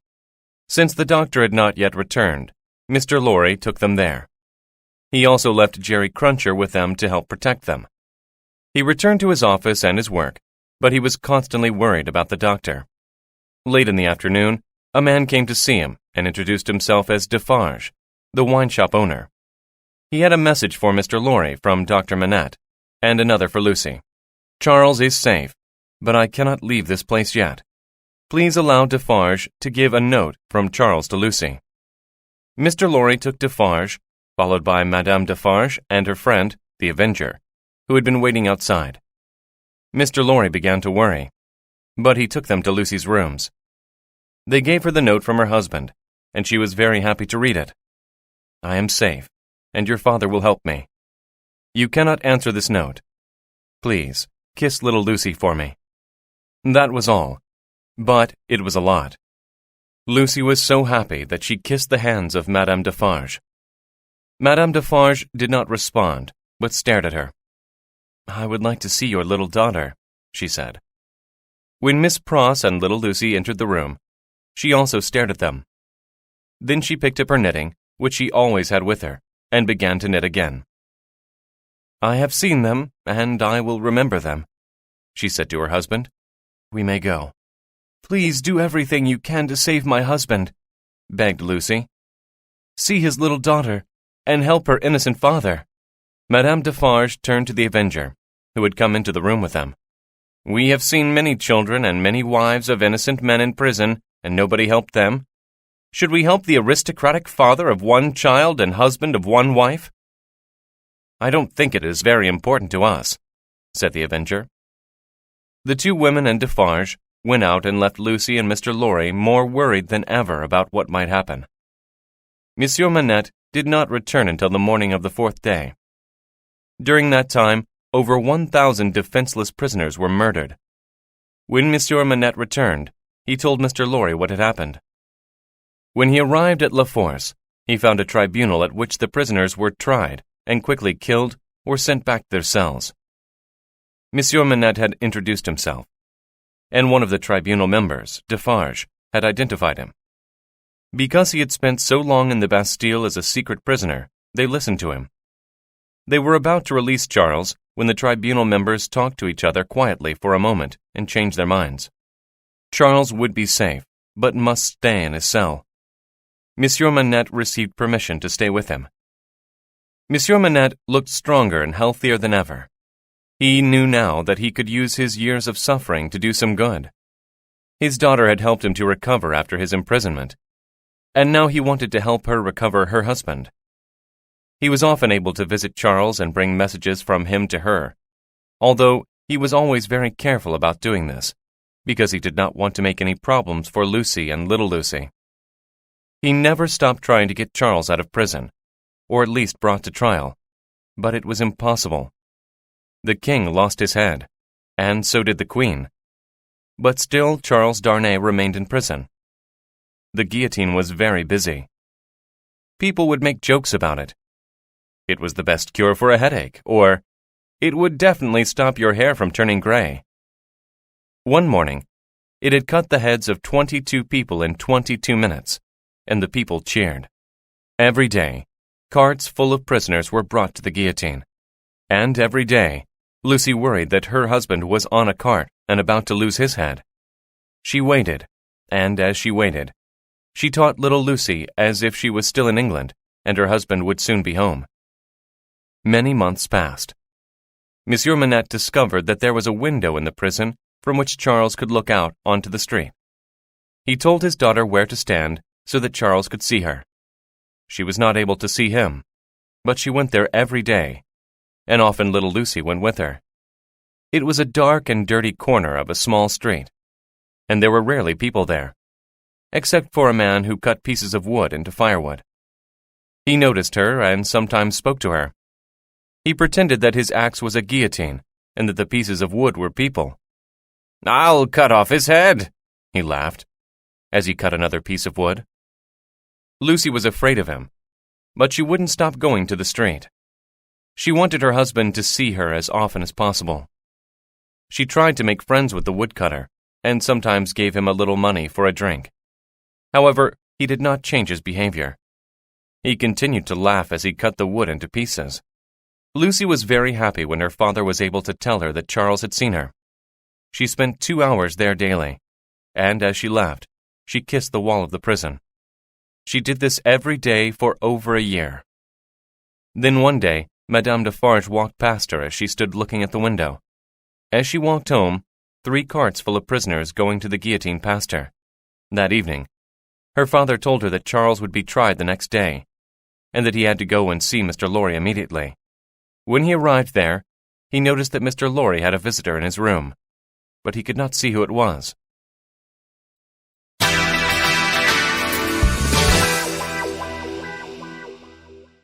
Chapter 14.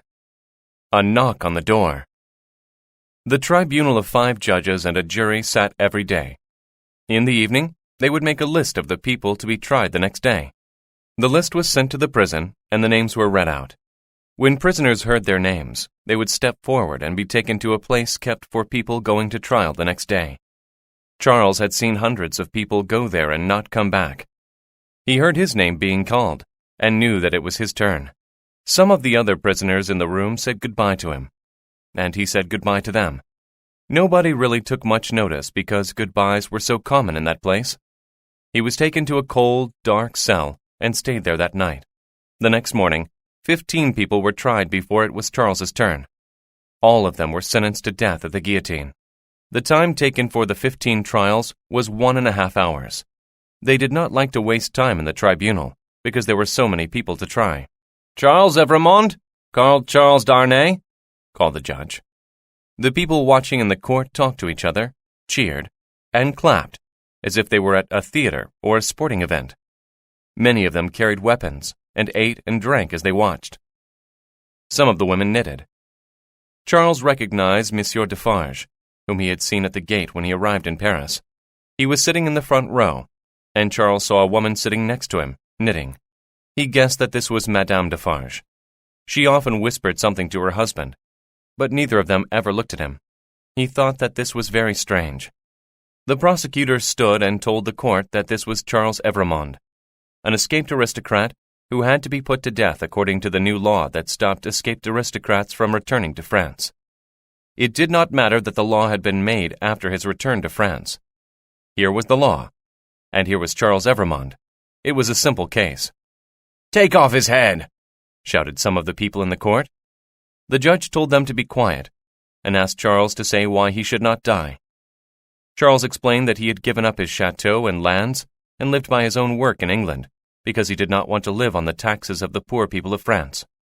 "I believe that you have married in England," said the judge.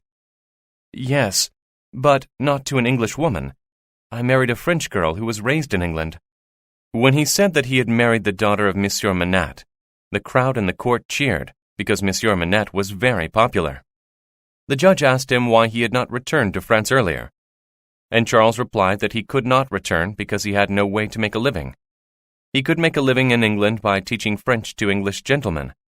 He had only returned to help Gabelle, who had written to tell him that his life was in danger and that only he could save him.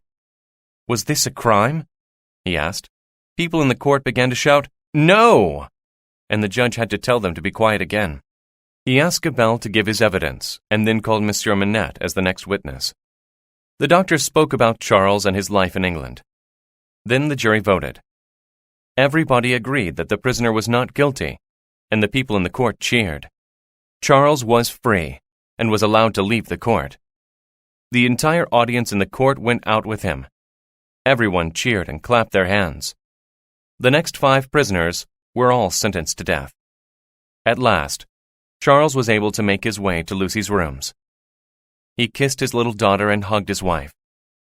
"I have saved him," said Monsieur Manette. It was not a dream. It was true. And they were together again. Lucy was still very afraid because the people were so violent and so unpredictable. She knew that many men, as innocent as her husband, were killed every day.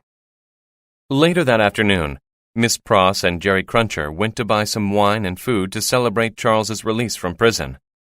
Soon after they had gone, there was a knock on the door, and Lucy was immediately frightened. "Quick, Charles, hide!" Monsieur Manette put his hand on her shoulder. "Don't worry, Lucy. Charles is saved, and there is no need for him to hide." He went to the door and opened it, and suddenly 4 men in red caps and carrying swords and guns came rushing into the room. "Where is Evrémonde?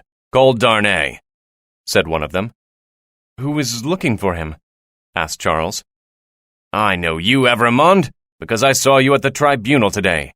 You are a prisoner again." "Why?" "It does not matter. You must come to the tribunal tomorrow, and we will put you back in La Force until then." Dr. Manette took hold of the man who was speaking. "You said that you knew him because you saw him at the tribunal. Did you see me at the tribunal too? Do you also know me?" "Yes, citizen doctor, we know you. But we must take the prisoner because he has been accused by the people of San Antoine." The doctor asked what the people of San Antoine had said, but they told him that they could tell him no more. "The Republic demands that Citizen Evrémonde goes on trial tomorrow, and it is our job to make sure that he is there." "Tell me the name of the person who has accused him," demanded the doctor. "It is against the rule, but because you are an old Bastille prisoner, we will tell you. It is Citizen Defarge and his wife, and one other person." "Who is this other person?" "Do you have to ask this, citizen doctor? Surely you know the answer." "I do not know the answer," said Monsieur Manette. "Then we cannot tell you who the other person is. Come, Evrémonde, we cannot stand here and talk all day." As suddenly as they had come, they left, and Charles had to go with them.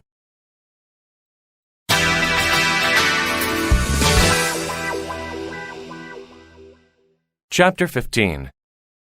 Unexpected Meetings and Discoveries. Miss Pross and Jerry Cruncher knew nothing about the new disaster at home, and walked happily along the road deciding what they should buy. They bought some food and then some oil for the lamp. Then Miss Pross thought of the wine, and she and Jerry entered a wine shop. A man in the wine shop was just leaving, and walked toward Miss Pross. She screamed. She clapped her hands. Jerry just stood and stared. The people in the wine shop all looked to see what had happened. They expected to see a person lying dead on the floor, but all they saw was a Frenchman and an English woman staring at each other. "What is the matter?" the Frenchman said in English. "Solomon, I haven't seen you for many years, and now I find you here. Dear Solomon." "Don't call me Solomon. Do you want to kill me?" whispered the Frenchman. "My dear brother, you cannot think that I want to kill you."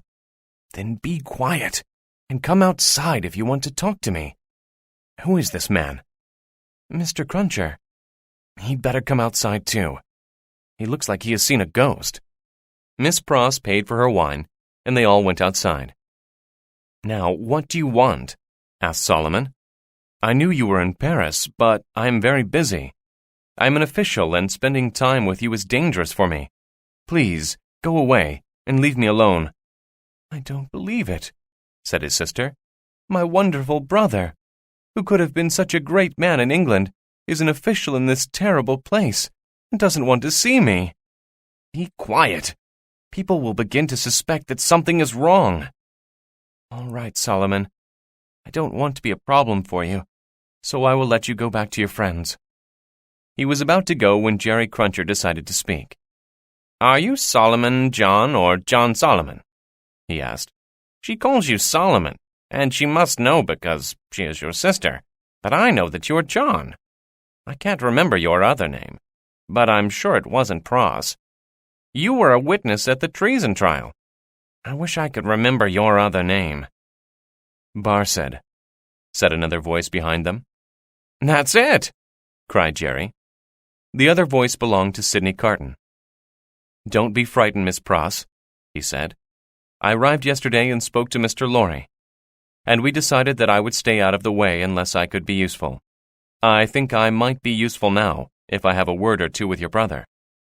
Miss Pross's brother looked very pale and tried to walk away, but Sidney would not let him. He insisted that Solomon should come to Tellson's bank and have a conversation there with him and Jerry Cruncher, and Solomon had to agree. They began to walk toward the bank.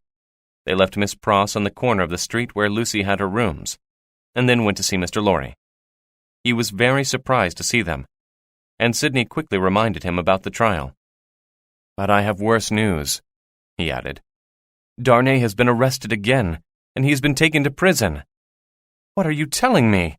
I left him safe and happy only a few hours ago." "Yes, but it is true, and Mr. Barcid will confirm that. I heard him talking to his friend in the wine shop about it. He took the guards to the house himself and saw them enter it. I hope that the name of Monsieur Manette will help him again tomorrow, but I do not understand why he was not able to stop the arrest. He may not have been able to help." Mr. Lorry was very worried. He could not understand why Charles had been arrested again, and why Monsieur Manette had not been able to prevent it. "This is a desperate time," said Sidney. "We need to have a friend in the prison that will help us, and I think that Barcid here will be that friend." "Why should I be your friend?" asked Barcid. "I could begin telling people that you were once a spy for England, the enemy of France and the helper of the aristocrats, and that you may still be a spy for England. What do you say?" Barcid thought about it. He knew that if questions were asked about him, then a lot more information would appear, and that he might be the next person sent to the guillotine. "You are a friend of my sister," he argued. "I am sure you would not want to upset her. I think the best thing to be done for your sister is to get rid of her brother," said Sidney calmly. "I have another reason that you should help me. I think I know your friend in the wine shop." No, that's not possible. He is French." He spoke very good French, but there was something strange about him. I think it may have been Cly, the other witness at the treason trial. Now Barcid laughed. No. Cly has been dead and buried for several years. He was buried in London. I helped to put his body in the coffin, and I can show you his burial certificate." Suddenly, Jerry Cruncher stood up. Everybody had forgotten about him, but now he stood next to Barcid. "If you put him in his coffin, who took him out of it?" What do you mean? I mean that he was never in it. All you buried was rocks and earth. Don't ask me how I know this. I will explain it another time, but I know it, and he cannot deny it. Sidney Carton rubbed his chin. If we tell people that you have been talking to another English spy, and one who is supposed to be dead, I am sure that you will go to the guillotine, Barsid. What do you say now? Mr. Barsid was still looking at Jerry Cruncher in amazement. I don't know how he knows it, said Barsid. But it is true that we pretended he was dead, so that we could escape from England more easily. I will do what you want, although if it is too dangerous, we will all die together. What do you want? Can you go in and out of the prison whenever you want? Yes, I can. The guards know me and trust me. Come into the other room with me. I need to talk to you in private now, said Sidney Carton.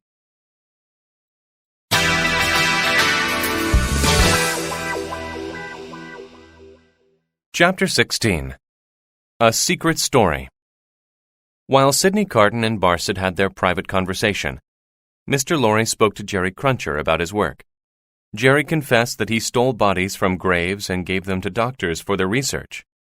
Mr. Lorry was very angry about this, but Jerry promised that he would stop. He said that he would get a job as a gravedigger instead, and that his son would do the messages and errands for Tellson's Bank. Mr. Lorry was not completely happy about this, but he said he would think about it. He then sent Jerry out of the room. When Jerry had gone and Barsid had also gone, Sidney told Mr. Lorry that Barsid had agreed to help him. He will make sure that I can visit Charles if he is found guilty this time. He would not do any more than that. One visit will not save him, said Mr. Lorry. Tears fell from the old gentleman's eyes as he looked into the fire. You are a good man and a true friend, said Carton. I am sorry that I could not do more. I think we should not tell Lucy about this arrangement because she will not be able to go on the visit, and it will only make her anxious. Yes, it is probably better, agreed Mr. Lorry sadly. My business here is finished, and I would have gone back to London if Charles had not been arrested again. I have my leave pass signed and ready, but I will wait to see what happens to Charles. If it does not go well, I must take Lucy and her father back to London with me. The two men sat and looked into the fire. Then Sidney Carton spoke. You are an old man, Mr. Lorry, and many people respect you. You have lived a useful life, and you will be missed when you are gone. I have only done my job, replied Mr. Lorry. I am just an old bachelor, and nobody will miss me when I die. Lucy will cry for you, and little Lucy will cry for you too. Yes, that's true, thank God. If nobody cried for you, then that would make all your years of work a waste of time, wouldn't it? Yes, you are right, Mr. Carton. They agreed to meet in the court the next morning, and Mr. Lorry went out to see Lucy. Sidney Carton walked around in the dark streets, and went to the small street where Lucy used to stand for her husband to see her. The woodcutter was there, and told Sidney about the guillotine.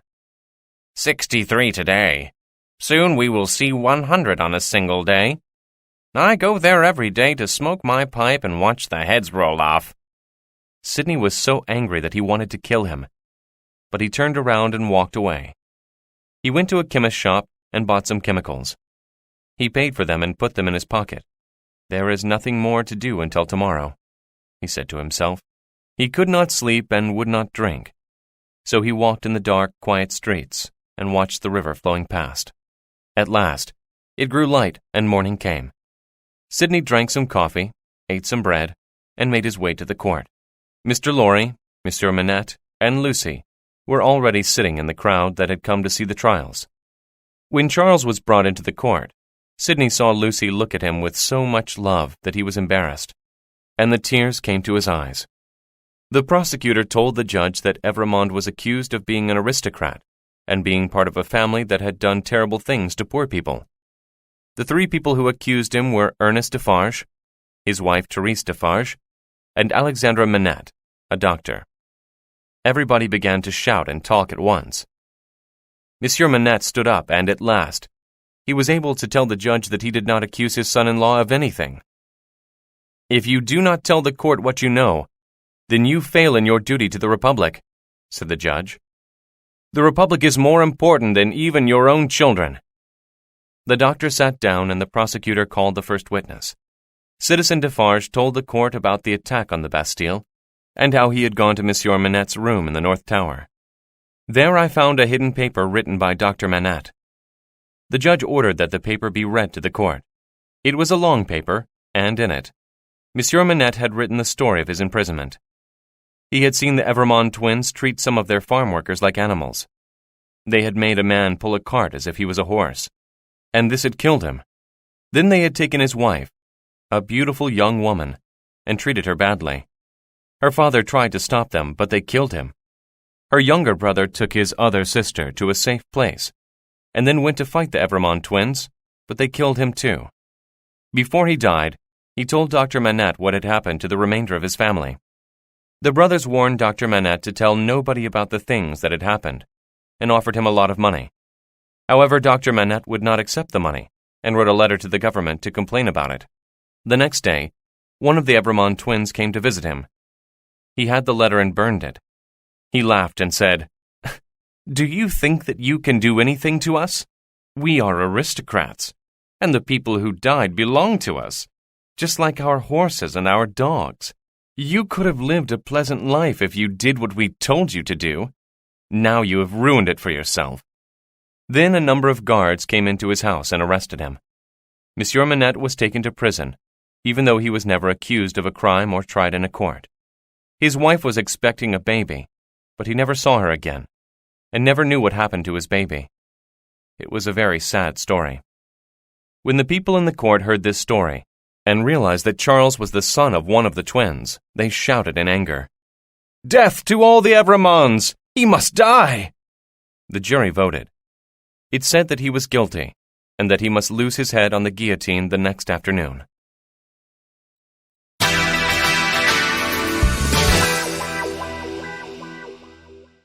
Chapter 17. Sydney Carton Takes Action.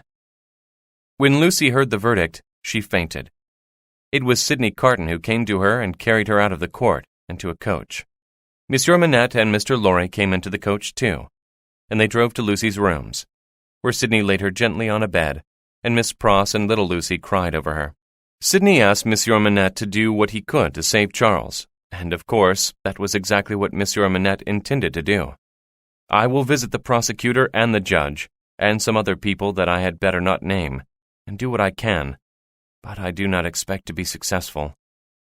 "How long will this take?" asked Sydney.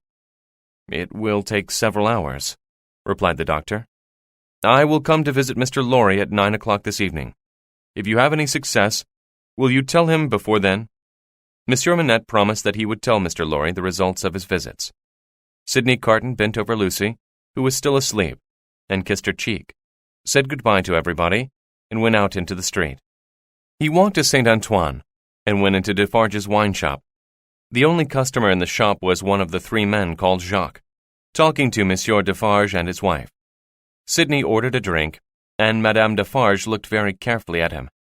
He heard her tell her husband, "Just like Evrémonde," and noticed that Monsieur Defarge looked carefully at him too.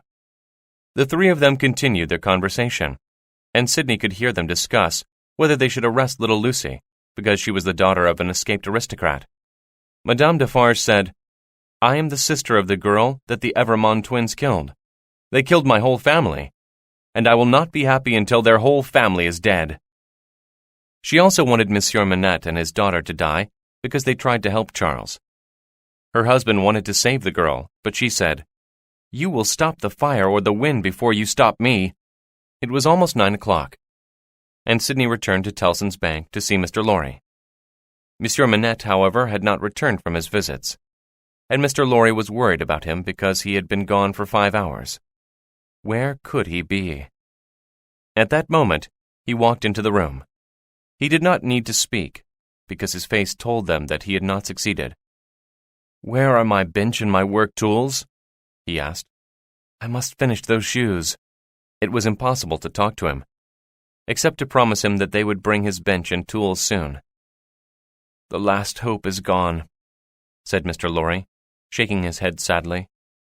"I will take Monsieur Manette back to his daughter." "Yes, the last hope is gone," said Sidney. "Before you go, I want to ask you to do something. Don't ask me why I want you to do it. I have a reason, and it is a good one." He took a piece of paper from his pocket.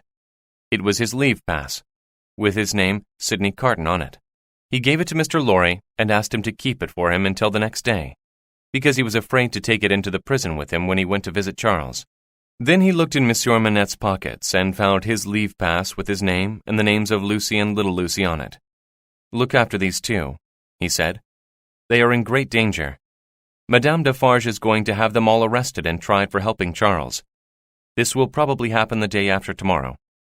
You must have your horses and carriage ready at 2 o'clock tomorrow afternoon. Lucy and her father must be sitting in the carriage, and so must you. As soon as I arrive, take me into the carriage and drive off. This is very, very important. We must save them." Charles Darnay sat alone in his cell that night, thinking of his wife and daughter, and knowing that he would never see them again. He wrote a long letter to Lucy and others to her father and Mr. Lorry. Then he lay down to sleep. He woke early, so he got up and walked up and down in his cell. He heard the hours pass as the clock struck. The guard had told him that he would die at 3 o'clock that afternoon. 52 people were to die that day. Just after the clock had struck 1 o'clock, Charles heard footsteps in the corridor. He heard the key turn in the lock, and the door opened. Then he heard an English voice say, "Go in quickly, and do what you have to do. I will wait here." The person who entered the room was Sidney Carton, who smiled and put a finger on his lips. Was this really happening? "Of all the people in the world that I might have expected to see here, you are the last," whispered Charles. "I have come with an urgent and important message from your wife, who asks you to do exactly as I tell you. I have no time to explain. Take off your boots and put on mine." Charles was surprised, but he did what Sidney asked. He sat down and took off his boots. Sidney had already taken off his boots and was soon busy putting them on Charles's feet. "Now take off your coat and put on mine. Hurry." "Sidney, this is madness. It is not possible to escape from here. You will only die with me." Sidney did not answer, but took off the ribbon he always wore in his hair and put it in Charles's hair. "Now quickly, take this pen and paper and write down what I tell you." Charles took the pen and paper. He wrote the message that Sidney told him. "I am sure that you remember the words we spoke long ago. I am pleased that I can prove them to be true. Do not be sorry or sad." When Charles had finished writing, Sidney took some chemicals from his pocket, stepped closer to Charles, and held them to the prisoner's nose. Within a minute, Charles was unconscious on the floor, and Sidney called out to Barset to come in. He put the note in Charles's pocket, and Barset helped Charles out of the cell. He told the other guards that Sidney had fainted, and they carried him out to the street. The real Sidney was left alone in the cell. Soon he was taken out of the cell into a dark room, where he waited with 51 others for the cart to arrive. "Citizen Evrémonde," said a young girl, "I was with you in La Force. I am so sorry to see that you were arrested again and taken here. I am not afraid to die, but it will help me if you let me hold your hand." She looked up at him and suddenly realized that it was not Charles. Sidney saw the surprise in her face and touched his lips. "Are you dying for him?" "Yes, and for his wife and little child." "Please, let me hold your hand, brave stranger." As they went into the cart, a carriage approached the gates of Paris. The people in it all had leave passes. The guards looked at the passes and looked at the passengers in the carriage and at the baggage on the roof of the carriage. Then Lucy, little Lucy, Monsieur Manette, Mr. Lorry, and Sidney Carton were allowed to leave the city. They did not dare hurry because it might look suspicious, so they drove slowly toward the coast and always looked back to see if anyone was chasing them. They had to stop many times and show their papers, but each time they were allowed to pass. England seemed a long way away.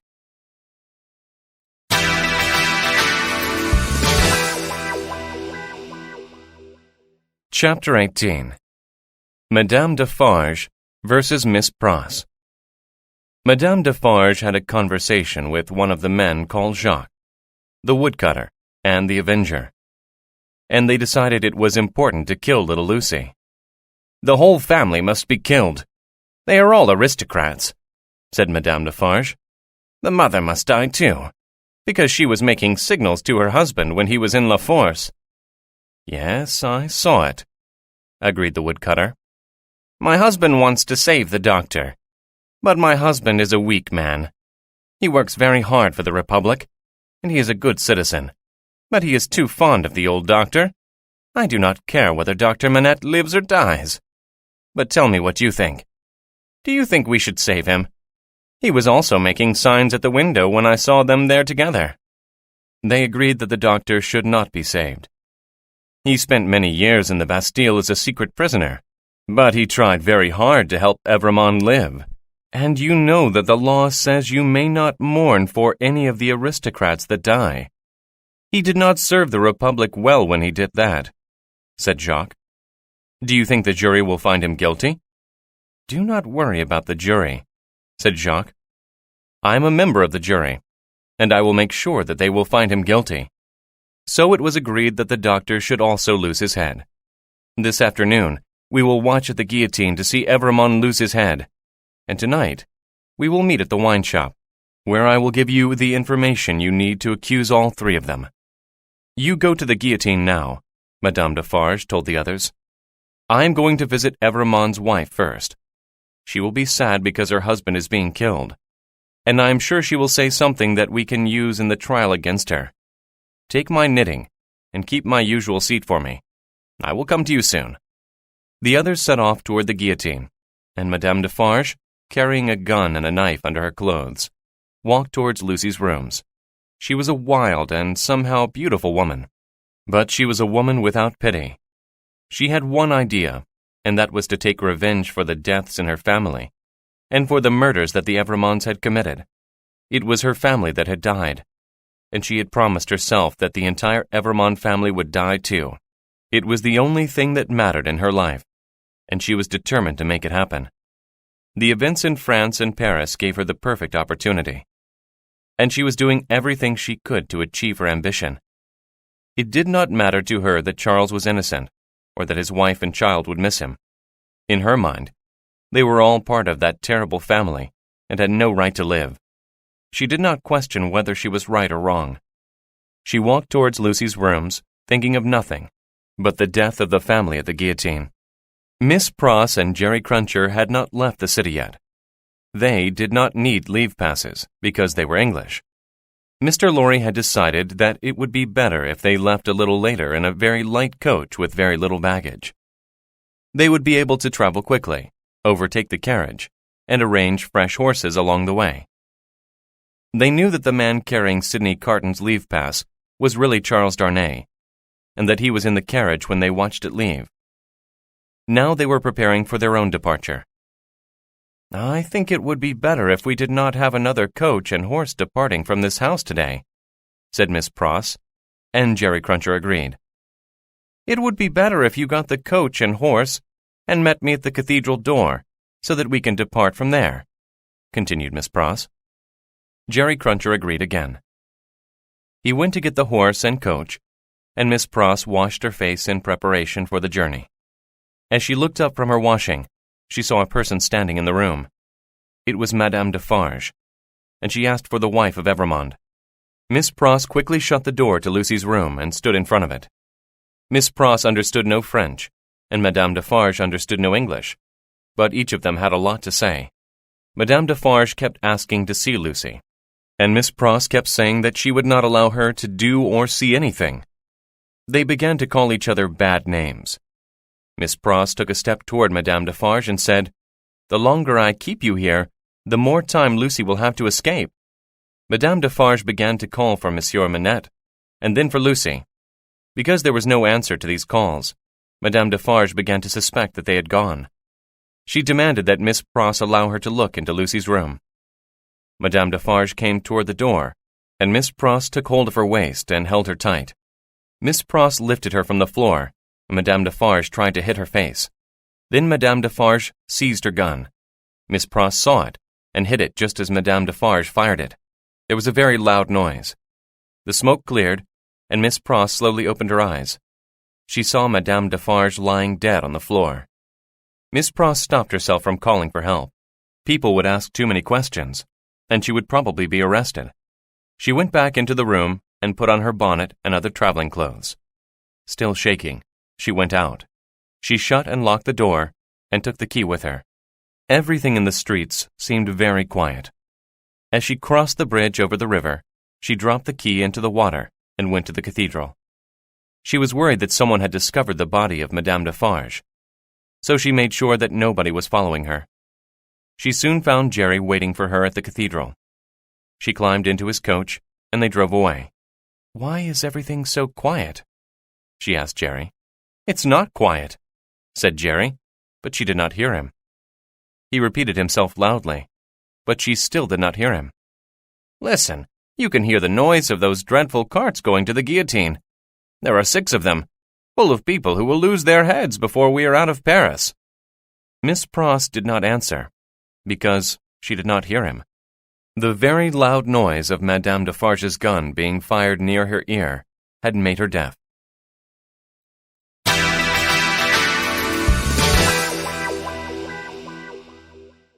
Chapter 19. 22-23. The death carts roll slowly and noisily through the streets of Paris. Today, there are 6 of them taking the prisoners to the guillotine. It is a terrible sight, but it is the fruit of the seeds sown by the rich and powerful for many years. People still stop to look at the carts and their unfortunate passengers, but they do not look for long. They have seen so many of them that it is no longer an unusual sight. Some people do not bother to look at all. It's just another cart on just another day. Some of the passengers in the cart stare at everything, because they know that they will never see any of it again. They are hungry to see as much as they can before their heads are cut off by the guillotine. Other passengers sit looking sadly at their feet, or bow down with their eyes closed. Sometimes a passenger goes mad and begins to sing and dance in the cart, but nobody takes any notice. Some guards ride beside the carts on their horses. John Barset is standing on the cathedral steps watching the carts closely. He is worried that Carton may not be there. If he is not, then Barset knows that he will be arrested and killed. Then he sees him in the 3rd cart, holding the hand of a young girl, and he is relieved. A man standing beside him asks, "Which one is Evrémonde?" "The one at the back of the 3rd cart," replies Barset, holding the girl's hand. "Down, Evrémonde! To the guillotine with all the aristocrats!" shouts the man. "Let him be at peace," says Barset. The man does not take any notice and shouts again, "Down, Evrémonde!" Sidney Carton sees the spy and looks at him, but makes no sign, and the cart continues on its way. As the carts come closer to the guillotine, a crowd begins to follow them. The people want to see the heads roll. At the guillotine, there are a number of women sitting on chairs, and most of them are knitting. The avenger is standing on one of the chairs, looking for Madame Defarge. "Therese! Therese, where are you?" she cries. "Has anybody seen her?" "She has never missed before," says another woman. "No, and I am sure she will not miss today," cries the avenger. "Today it is Evrémonde at last."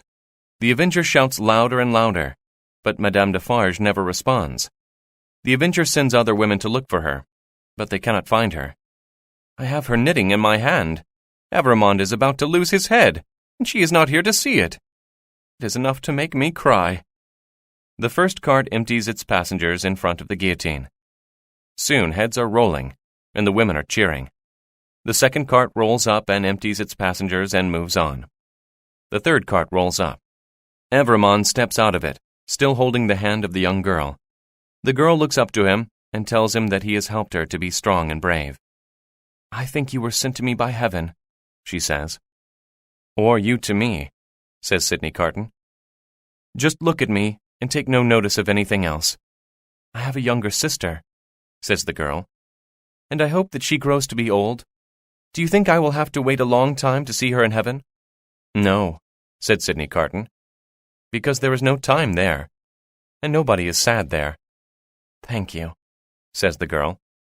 She kisses him, but now it is her turn. The women count, 22. Then they count again. 23. Some of the spectators who watched the guillotining of aristocrats every day and talked about them afterward with their friends in the city said that they had never seen anybody go to the guillotine as peacefully as Evrémonde. His face was calm, and he looked like a prophet.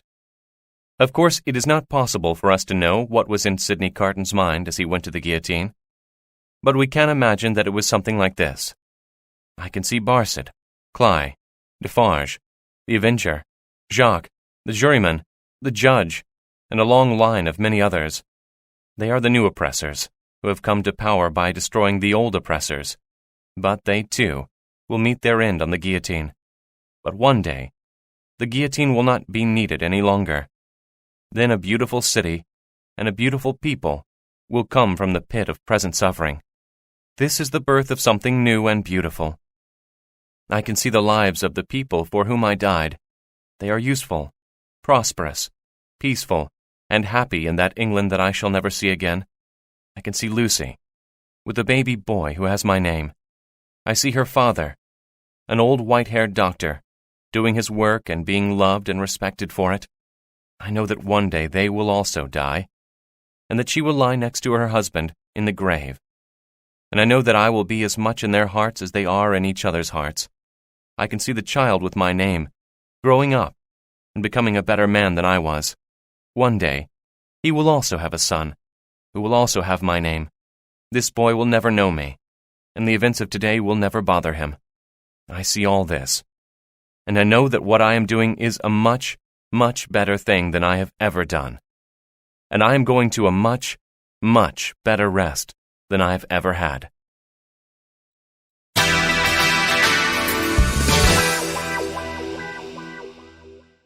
Playlet, A Tale of Two Cities.